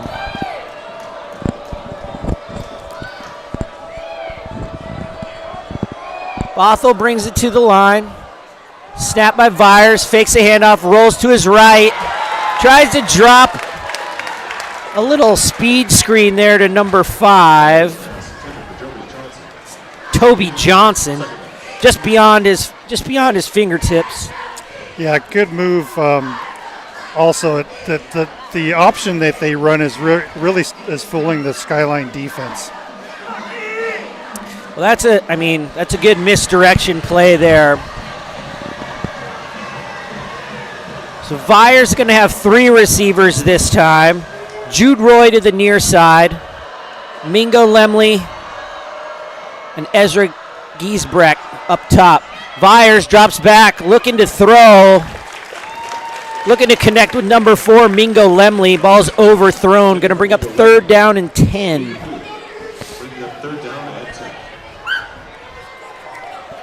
Look for defense to really come in strong this time. So they're going to run a lineman off the field here. They're going to run with, looks like five defensive backs. We'll put Amick in the middle. Tucker, Grillo up on the line. Number 33 for the Spartans on the field. Drops back. Vyers throws a dart. Ball's caught by number 3, Tyson Hoke. Vyers pass complete to Tyson Hoke. For a Cougar first down. Tyson Hoke doing a lot of damage tonight. Yep, coming across on the right-hand side.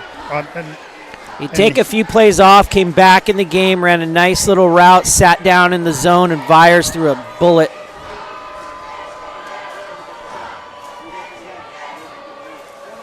First and 10 Cougars from their own 43. Ball snapped, handed off to Brooke. Agassi Owen in the backfield. Almost took the handoff himself. He was the first man there.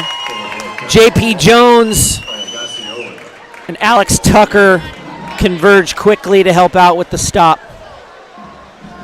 Loss of 1 on the play. Great read by Agassi Owen, knifing through the line there.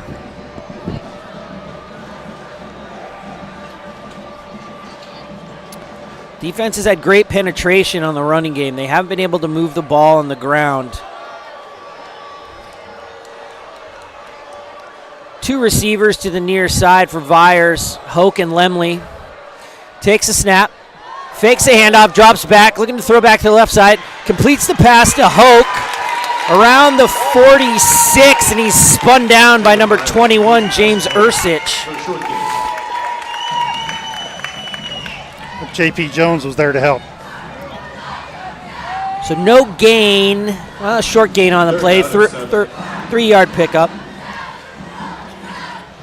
Again on 3rd down, they'll run off a lineman, going to have 5 defensive backs in the game. They add Hunter Hickson. He's actually listed as a linebacker, playing more of a nickel back here.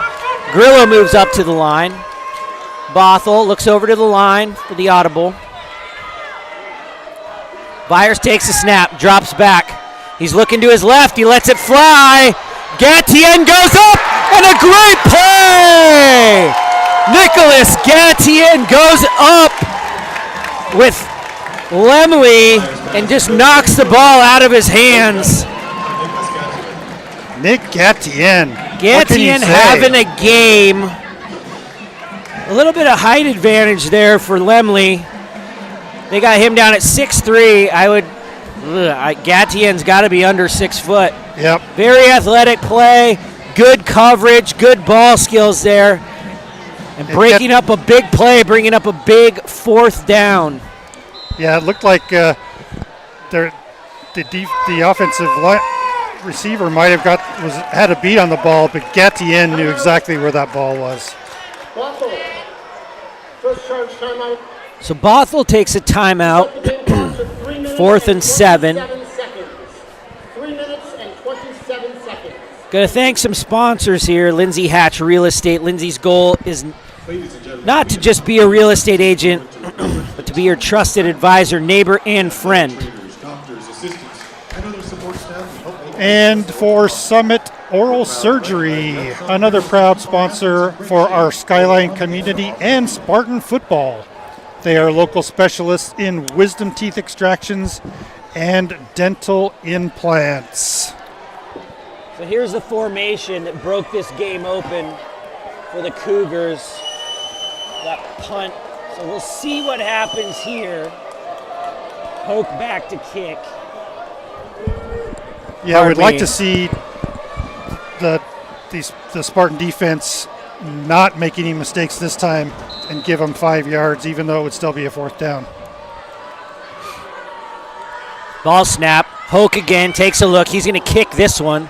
Ball almost blocked by Grillo, but a really good punt over the head of Cam Weir.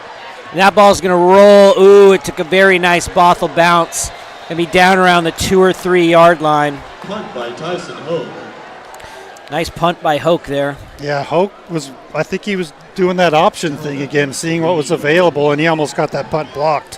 When you have an athlete like Hoke, you got a lot of options. And high school football, there's some crazy plays that happen sometimes. You're not going to see those on Saturday or Sunday, but on Friday night, anything goes.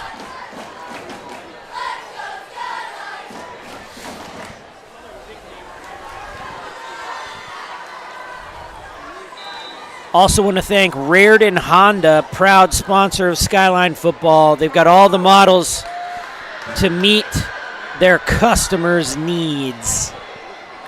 Grimmer and company taking over around the 3 yard line. Grimmer standing in his own end zone. Hard count, that's going to draw number 55 of the Cougars, Bennett Temmer.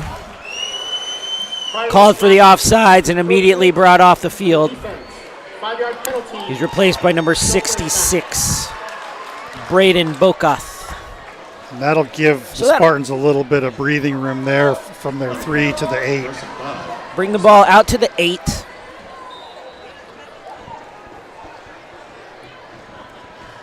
Trips to Grimmer's right.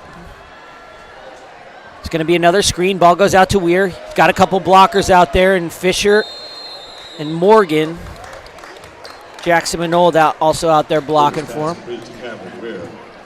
Knocked out by Ezra Giesbrecht. Giesbrecht on the tackle. It's going to be enough for the first down. Great blocking for Weir up front, too. It's a good play to combat that zone. First down and 10 Spartans. Grimmer with 4 receivers. Mason Priello joins Jackson Minold. Ball's handed off. Josh Minold pushing forward. Picks the ball up to around the 19-yard line. Joshua Manold on the carry. Brought down by Evan. Also want to thank American Family Insurance. Local Sammamish representative for American Family Insurance is Julia Meek. They build relationships based on trust. It's a family agency that offers the convenience of doing business in a way that suits their clients. Consult with them at home, phone, or over email. That's American Family Insurance. Ball snap. Grimmer drops back, looks to his left, drops it off to Weir, makes the catch. In the flat, ball's right around the first down marker. Looks like they're going to be short. Tackle made by number 17, Mason Kim, on the play.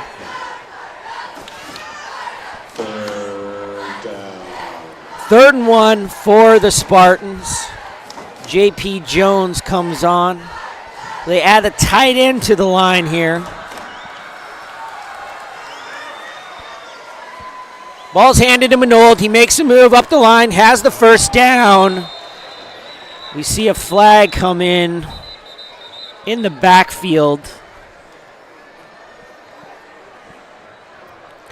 The referee signals holding on the right-hand side. So that'll push the Spartans back and make 3rd and 1, 3rd and 11.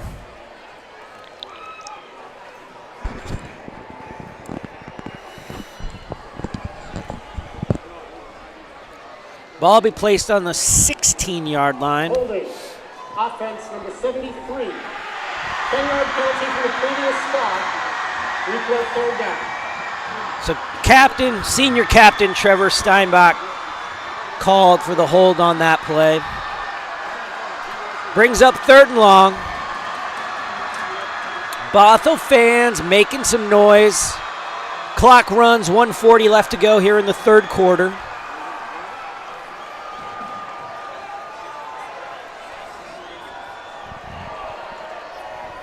Mason Priello sprints across the formation. Ball snapped.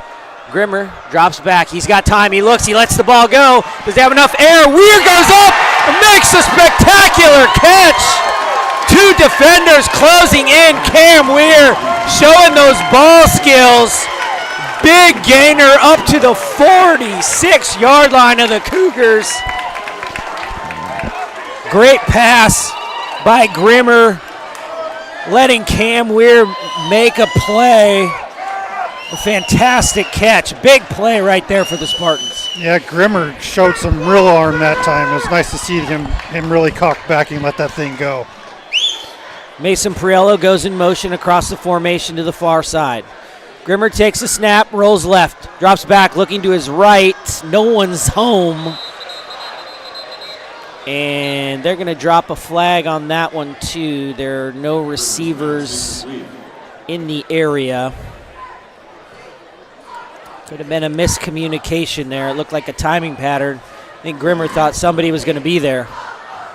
Sideline warning and Skyline. 2nd down. So actually no penalty on the play. It's a sideline warning for the Spartans. Bring up 2nd and 10, ball on the 46. I think the teams get 1 warning before they start imposing yardage. Yeah, sideline infraction there. The play comes in, play clock runs.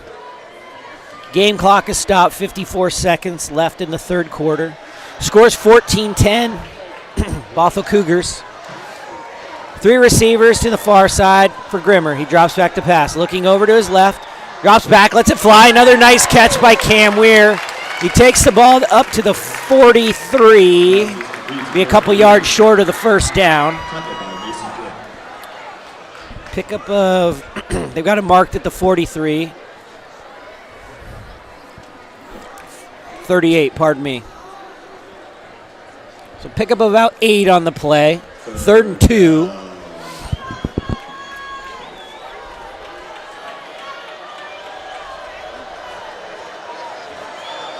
Grimmer's got Fisher and Manold in the backfield. 3rd down and 2. Ball snap, turns, hands to Manold. He's got a hole. He pushes through the middle, takes the ball, move the pile up to the 30-yard line. Another 3rd down conversion. Yeah, those passing plays it's doing the opposite, right? The passing plays are opening up the run now. They've got a complementary offensive game plan working here. That's going to bring a close to the 3rd quarter. And we would like to say thank you to Expedia Cruises, your locally owned full-service travel agent. Located in the Pine Lake Village, Expedia Cruises. And our last 3rd quarter sponsor, The Vault on Front Street. The trainers at The Vault take your fitness goals seriously. They understand that there can be challenges around losing weight, gaining muscle. So what they're trying to do is help you overcome all those hurdles. It's a private training facility that focuses on creating the best intimate atmosphere possible for their clients. So we got a close one here. It's a one-score game. Number 7 WIAA ranked Skyline Spartans trailing the number 8 WIAA team Bothell Cougars by 4, starting the 4th quarter. 12 minutes of football left to play. Skyline's got 1st and 10 on the Bothell 31. And they continue to march down the field very successfully on this drive. Good run-pass mix. Obviously the big catch by Cam Weir. 2 big catches by Weir on that drive so far. He's a talented playmaker, that's for sure. Great speed, good hands.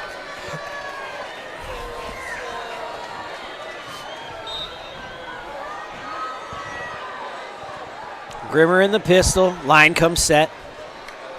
Ball snap, turns, fakes to Manold, rolls out, throws the ball, one-handed catch by Nate Fisher. He makes a move, loses a tackler. Finally brought down by Mason Kim, close to the 21-yard line and close to a 1st down. Great catch that time, one-handed catch. Bringing up 2nd down and short.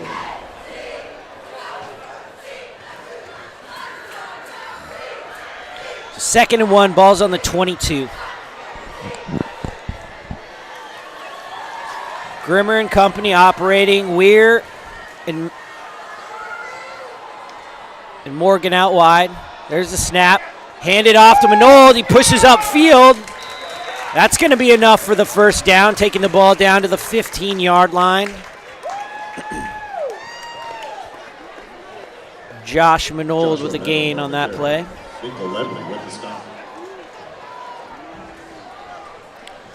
Nate Fisher again leading block for Josh. Both big guys, easy to follow.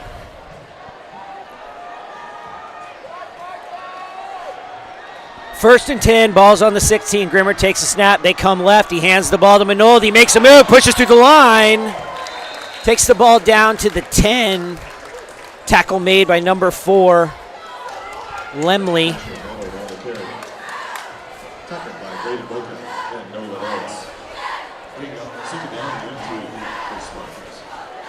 So Grimmer comes off the field. Agassi Owen comes on. What that signals is that wildcat formation.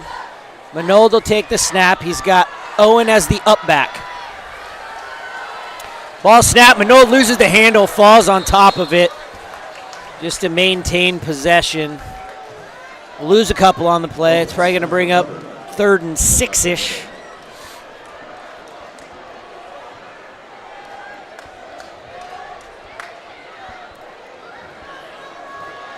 Third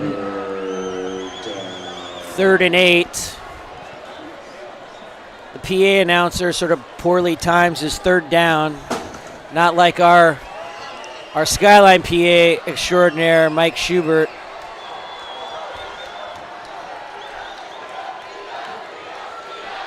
Grimmer takes a snap. It's that shovel pass to Manold, and now he's making the moves. Flag comes from the ref in the backfield. Most likely a holding call. It's going to push the Spartans back even further. Probably make it 3rd and 18. Again, struggles in the red zone. The ball down to the 9. Fumble snap. Second fumbled snap inside the red zone. Then the holding penalty. Last time it led to a touchdown, so we'll see what happens here. Maybe that's part of the plan. Yeah, I'm not going to commit to that. Probably not, but hey. Holding. Offense number 73. 10-yard penalty from the previous spot. Replay 3rd down.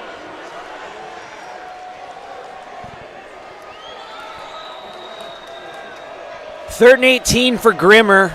Ball's on the 24. He's in the backfield by himself. 5 receivers in the pattern.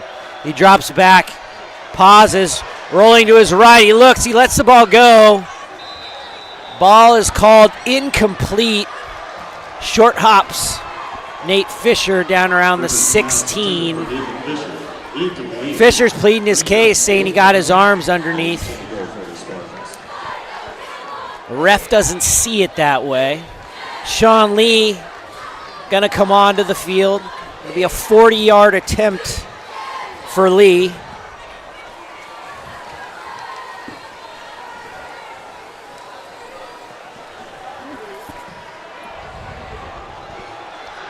This would cut the Cougar lead to 1. Lee 3 for 4 on the season.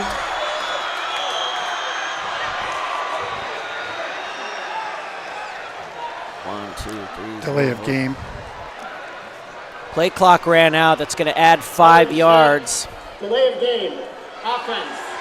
5-yard penalty. Still 4th down.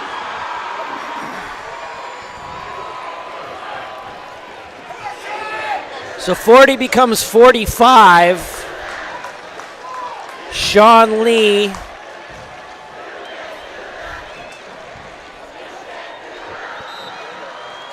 on the field for the Spartans. Somewhat plagued by penalties on this drive. They had a lot of momentum, but they've been slowed up. The snap's good. The kick is up. And it is short and off to the left, wide left. It's a long kick. The kick's no good. Drive sputters. Bothell Cougars taking over, hold their lead. 14-10, 9 minutes, 19 seconds left to go. They'll take the ball on their own 29-yard line. Update for those of you who are choosing to watch us instead of the Mariners. Mariners are up on the Texas Rangers 8-0 going into the 6th inning. Good news for the Mariners trying to stay alive in the playoff run. Vyers and crew taking over. Probably going to see a heavy dose of run here. Grind that clock down. Vyers takes the snap, fakes the handoff. Short pass, looking for Lemley. Ball's caught. Pushes his way up to about the 26. Gain of 6 or so on the play. Tackle made by Agassi Owen. 2nd and 4.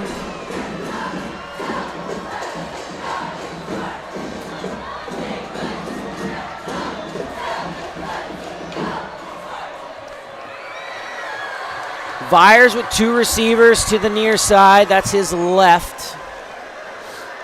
Or his right, pardon me. Turns, hands the ball to Brooke, who is pulled down immediately by Alex Tucker. Not much doing. Looks like a loss of 1. That'll bring up 3rd Alex Tucker in there like a flash. Yeah, I think they were trying to do something off to the side, and the handoff was a little bit strange, and Tucker was right there. They do that sort of pirouette kind of handoff, misdirection thing. 4 receivers for Vyers. 3 to his right, 1 up top to his left. Low snap, he handles it, lets the ball go. It's caught by number 10. Caught by number 10, Ezra Gisbrecht. He's hit immediately by James Ursich.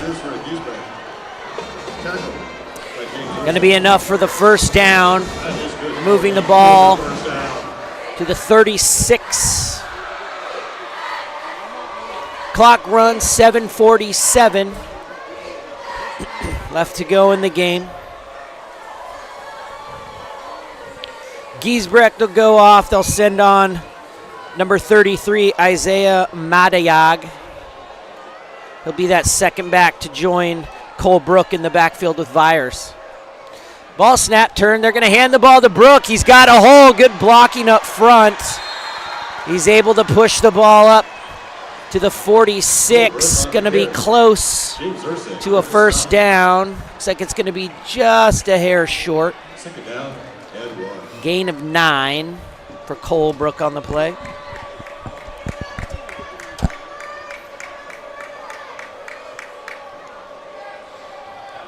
James Ursich with the tackle that time.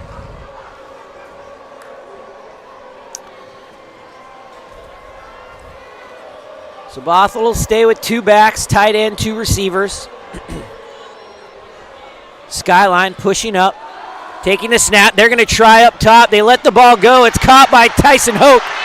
Makes a nice move, turns in, breaks the tackle at Cam Weir. Nate Fisher rides him out of bounds around the 16-yard line. Big game. First down, Cougars.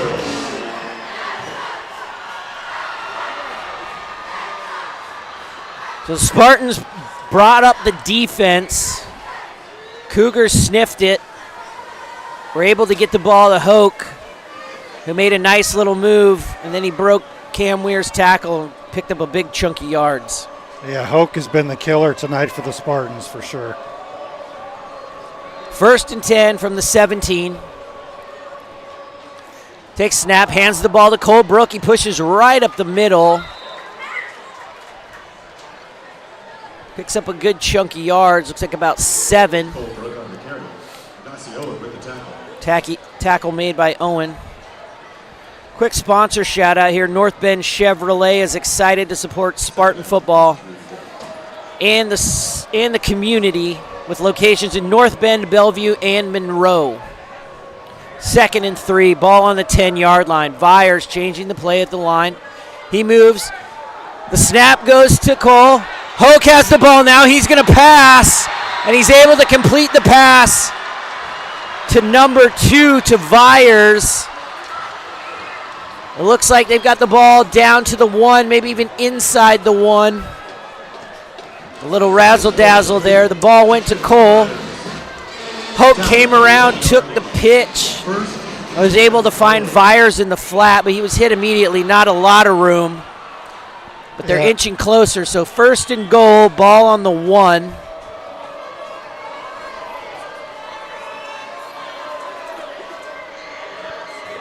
Vyers pulls up under center. It's going to be a QB sneak. He pushes, forces. Ref signals touchdown.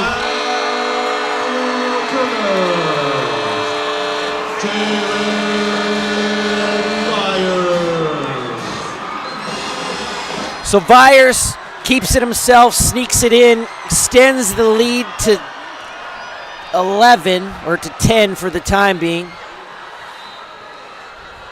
Curiel on for the extra point attempt.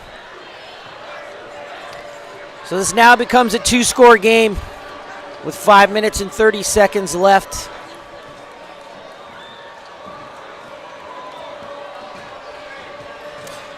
Ball snap, kicks up. The extra point is good.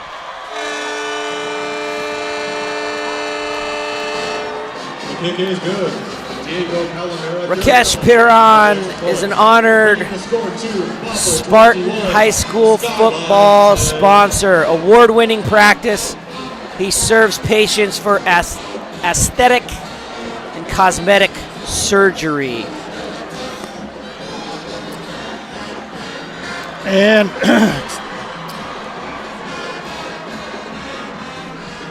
it's Wellborn and Pan Family Dentistry. Offers a variety of services designed to meet most of your dental needs, from regular checkups for both children and adults. They also do implants, cosmetic dentistry, and other types of restorative dental care. you fooled me on that one. Sorry about that. Get kind of cold up here. It certainly did. Cold up here in these stands. I might put my hood up.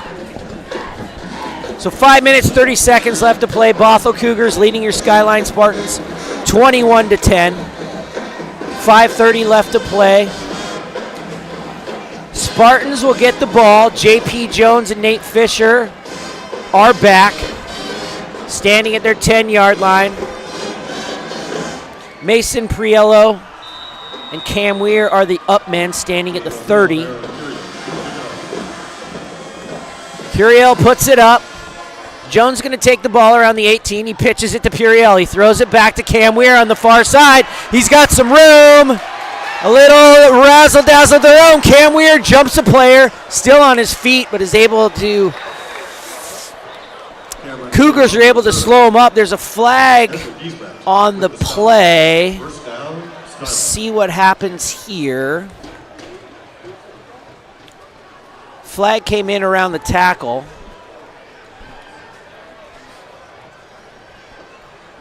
We'll get official word from the ref here.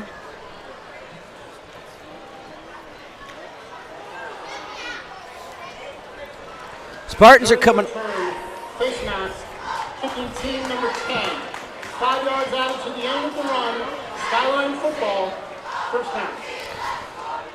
So face mask of the 5-yard variety. Takes the ball up to the 45-yard line, and that's where the Spartans will start their drive. They need another body on the field. J.P. Jones comes on. Plenty of time left on the play clock. Grimmer gives Jones the play. He settles in. The line comes set. Ball snap.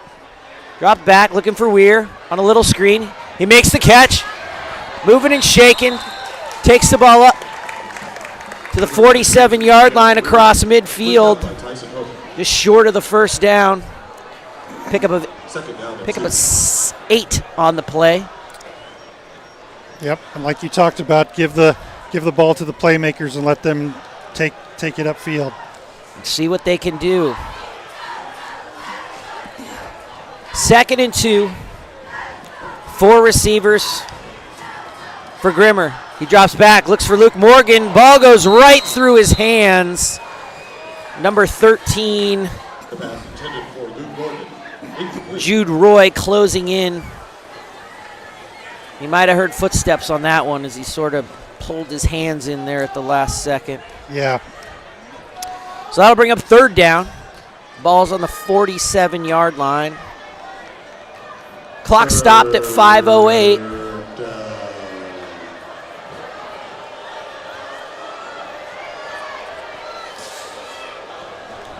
So Bothell and co.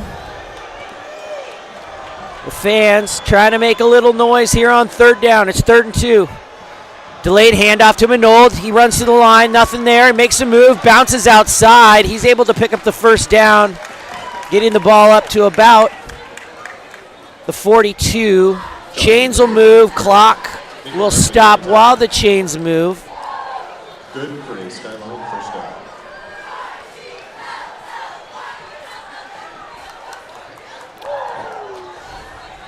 Clock runs.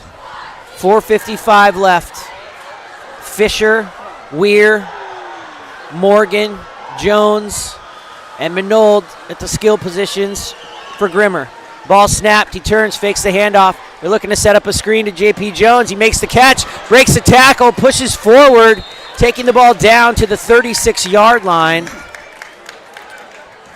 Pickup of about 6 on the play.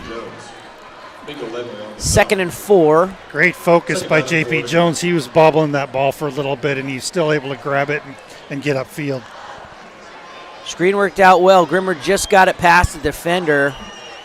Jones keeping his eye on the ball, made a nice play, running hard, picking up 6. Snap goes to Grimmer. He lets one fly. This time Nate Fisher can't one-hand it. Bounces off his hand to bring up 3rd down. Yeah, I think Grimmer might have lost the grip on the ball that time. It just sailed away from him. Even if he had caught it, there was close pursuit there by number 10 for Bothell, Ezra Giesbrecht.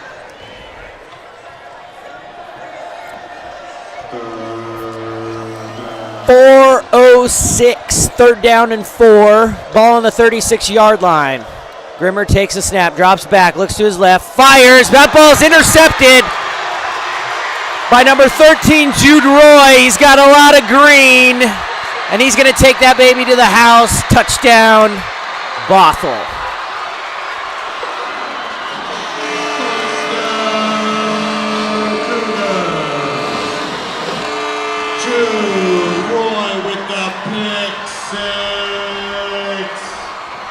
So, looking for short yardage. The defense playing tight. Broke on the ball. They kind of took that ball away from Morgan. They sort of got there at the same time. But with the momentum Roy had, pushed through it, had blockers, and nobody in front of him. Yeah.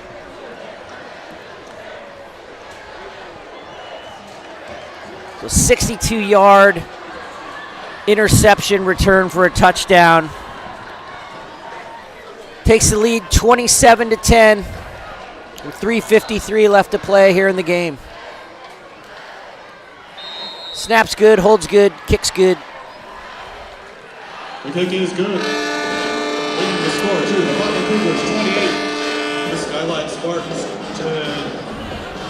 10. So Ted Clearich, Fairway Mortgage Loan Officer. He's a local, reliable, and trustworthy friend of the Skyline community. That's Ted Clearich at Fairway Mortgage. And thank you to DSL Northwest, who is passionate about food and want to help their customers provide food and beverage to nourish, celebrate, share, and simply enjoy in a more effective and sustainable way. That's dsl-nw.com.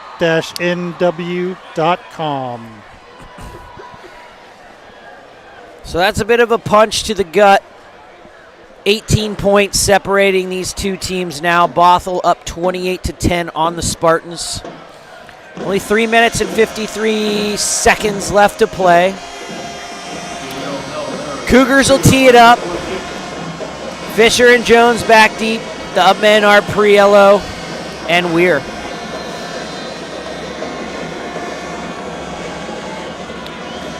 Curiel kicks it in the direction of Jones. He's going to take it. He makes a move and he's heads straight up field. Curiel, playing linebacker and kicker, makes the stop on the play. Jones gets the ball out to around the 40-yard line. It's a good field position, but it's going to take a lot. Really takes away the run game if they want to try to get back into this thing. Yep. And keep the clock stopped. Yep. Some big turnovers today. Grimmer drops back. He's looking. Dumps the ball off to Nate Fisher, who makes a move, breaks the tackle, gets the ball past midfield. It's going to be a first down. Clock will stop to move the chains. Skyline trying to get the play in quickly.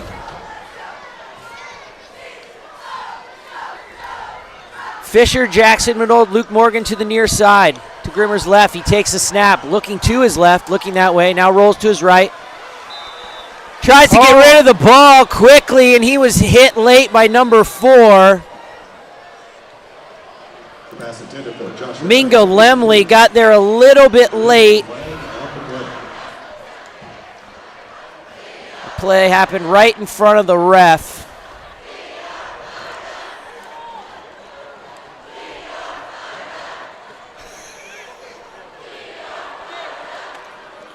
Personal foul, roughing the passer, defense number 4. 15-yard penalty, automatic, first down. So you probably heard the ref there, 15 yards, getting marched off from the end of the run, takes the ball up to the 34-yard line. Penalty on Mingo Lemley.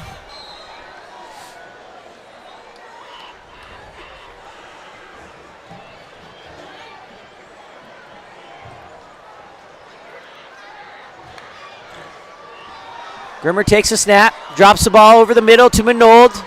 He makes the catch.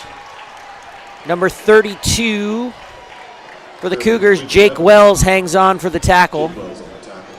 Clock runs. Play comes in for Grimmer. Spartans trying to get set here, sending receivers across the formation. 2 minutes, 59 seconds left. Grimmer takes a snap, drops the ball, and that wide receiver screens to Weir. He's hit right away by Mason Kim. Grimmer completes to Cameron Weir. Nothing doing on that one. And Mason Kim both there for the stop. So maybe loss of a yard, 3rd and 6 for the Cougars. Ball snap, handed to Manold. He makes a move, pushes through the line. Takes a couple of guys with him, gets the ball up to the 21-yard line.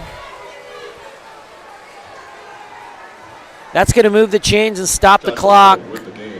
2 minutes, 22 seconds left to go. I'm kind of surprised that they're taking so much time off the clock getting plays from the sidelines. 3 timeouts. I mean, if they wanted to stop the clock, they probably could. But just probably trying to finish this one out, see what they can do. Grimmer drops back, looks to his left, lets one go. He's got Luke Morgan wide open in the end zone. He beat his defender that time.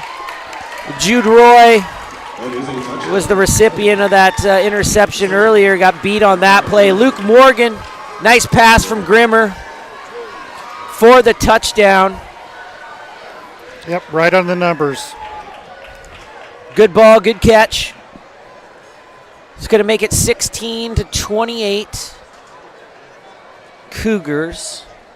Spartans 16, Cougars 28, 12-point difference.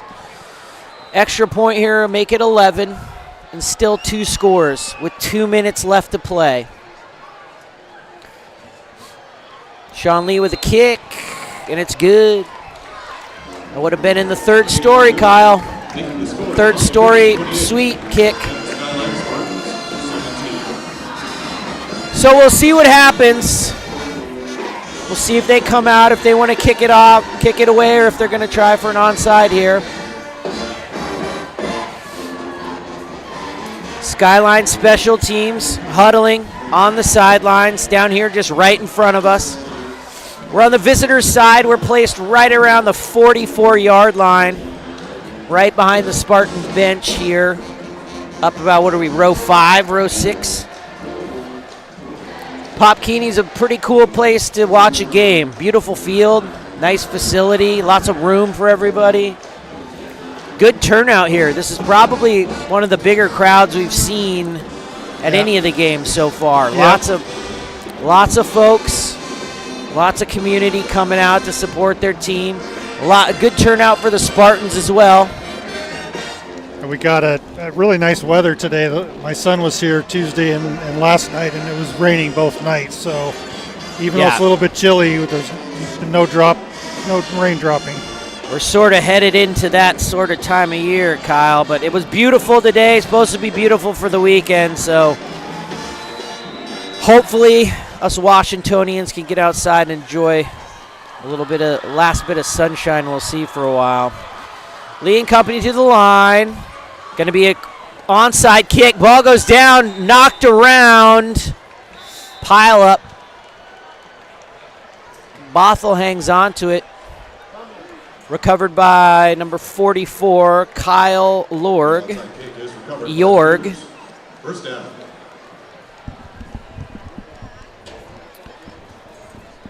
So Bothell will bring the offense out. Ball's on the 47-yard, their own 47-yard line. Skyline has all 3 of their timeouts left, so it'll be up to Bothell to try to make a first down here. To seal this up.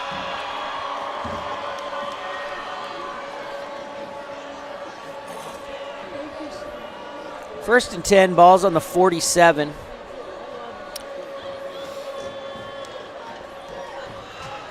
Byers takes the snap, ball's hand off to Cole Brook. He's hit at the line. Tackle made by none other than Agassi Owen.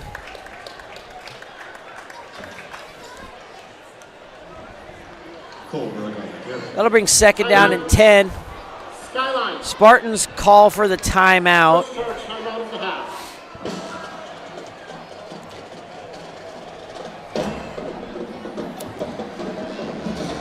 So timeout called by the Spartans. They're going to try to take this thing down to the wire, make Bothell work, see if they can't make something happen here. You never know. That's good to see coach and players with their heart in it, trying to take it down to the wire, seeing what they can do. It's important at the high school level to teach these kids to keep fighting till the end and give it all you got, and that's what football and youth sports is all about, is teaching young men and women how to persevere, how to play as a team.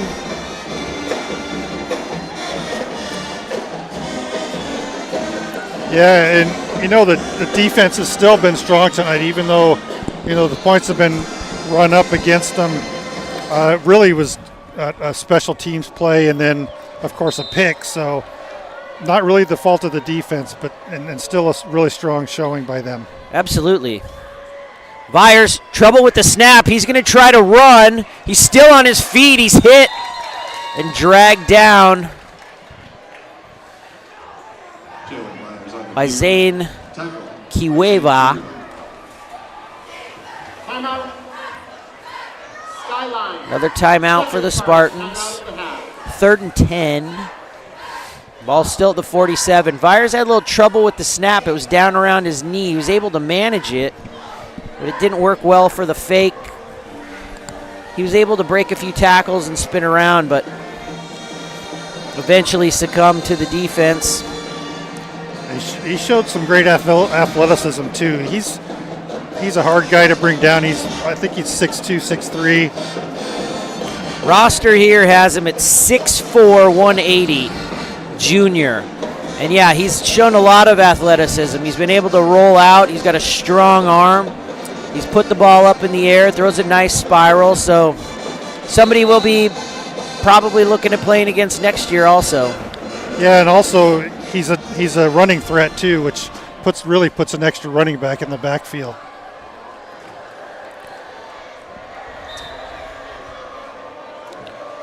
So Byers back there. He's got Hoke and Lemley. They're going to hand the ball off to Hoke. He makes a move around the end. Nate Fisher comes up, makes the stop.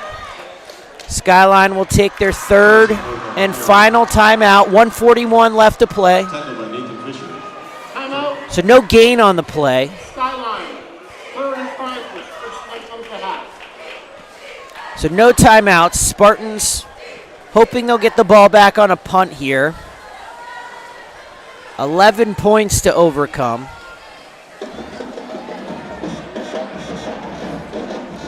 Trying to squeeze the absolute juice out of this game. Make Bothell work for this victory. 2 touchdown passes tonight by Michael Grimmer. One to Cam Weir, the other to Luke Morgan. That just brought the score 28-17.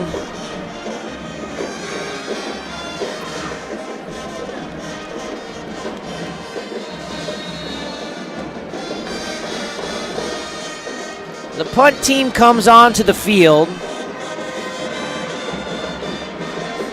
Tyson Hoke, punter, wide receiver, all around, threw a pass tonight. So a triple threat. Ball snapped. He takes a look. He's going to kick it away. Cam Weir looked like he was going to try to grab it and then didn't, and the ball settles on the 5-yard line. So short on time, long on field here. Down to the 6-yard line. 1:36 left to play.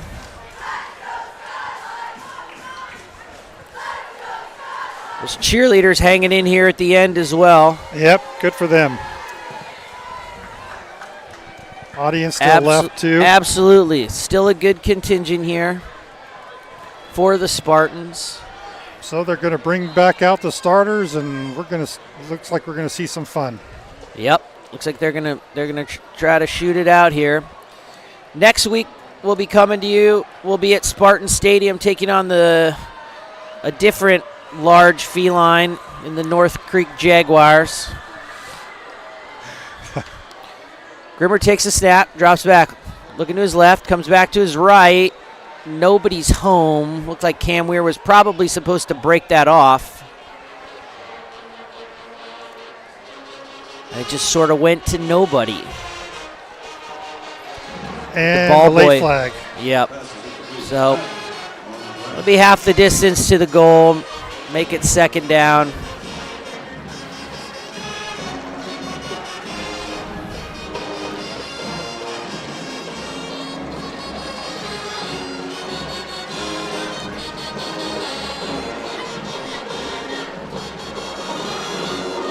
Intentional grounding on the offense. That foul occurred in the end zone. By rule, the result is a safety. What? I didn't catch that. So You can't timing pattern. Grimmer took the snap. He dropped back. His momentum took him into the end zone. He looked left. He was trying to bring the play back right. Cam Weir was streaking up the sideline. Grimmer turned on a timing pattern. It looked like Weir was supposed to break it off, and Weir was 15 yards down the field from where the pass went. So you can't intentional ground from the end zone as well. Well, you can't intentional ground from anywhere, but from the end zone, that's even worse. So, yeah, Gotcha. Offensive penalty occurring in the end zone. Josh Manold fired up on the sideline, letting the refs hear from him.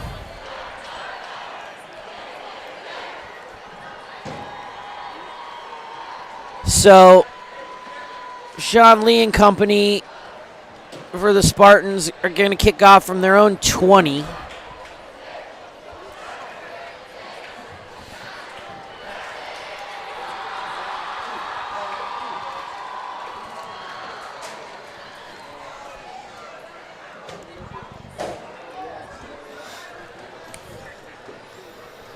So that takes the score 30-17.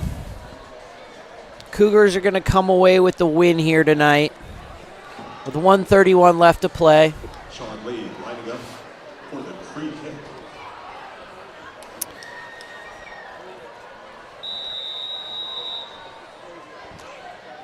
Roy and Naranik back deep. Lee lets it rip. Ball's going to bounce around the 20, take a big roll, 16. I'm going to try another crack at his name here. Narincic. Picked up by Weston Ransom. Works for me. They're saying his name is Weston. Oh, I don't know if I brutalized his name then. If it's what the announcer said, I couldn't even tell. Didn't even sound the same. Yeah.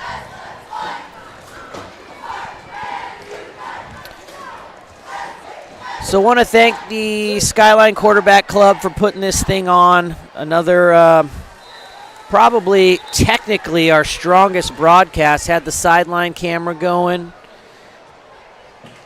Want to thank Kevin Laux, our producer, engineer. Skylar Enns down on the field. Ryan Alvis always here to support us. Our guy Dylan working the main camera. Yep, Dylan's been great tonight. Timeout. Bothell. Second charge timeout of the half. So Bothell calls a timeout.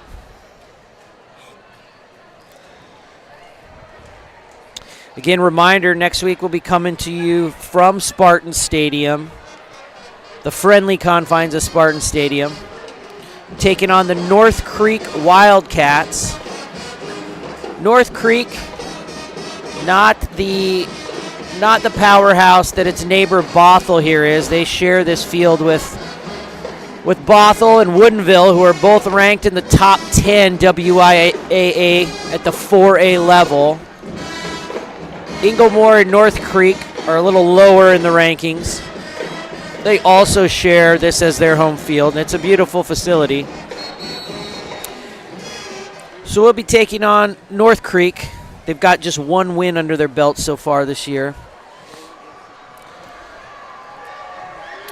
Bothell comes out. Looks like they're going to have victory formation. Minute 30 left to play. Ball snapped.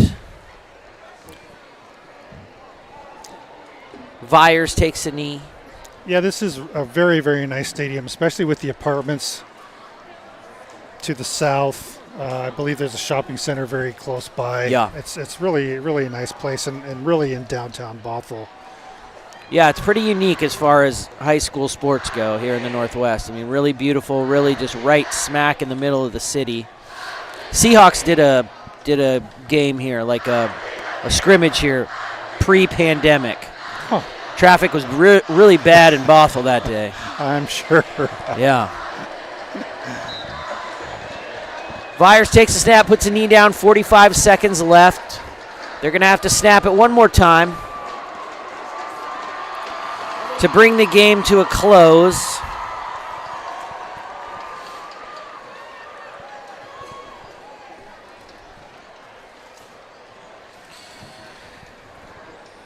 So Skyline, again, struggles in the red zone a little bit with miscues, penalties.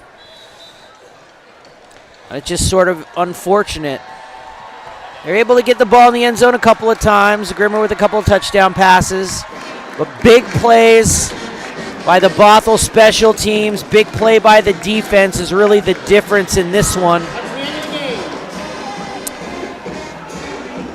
So all zeros on the clock. Final score, Bothell Cougars 30, Skyline Spartans 17.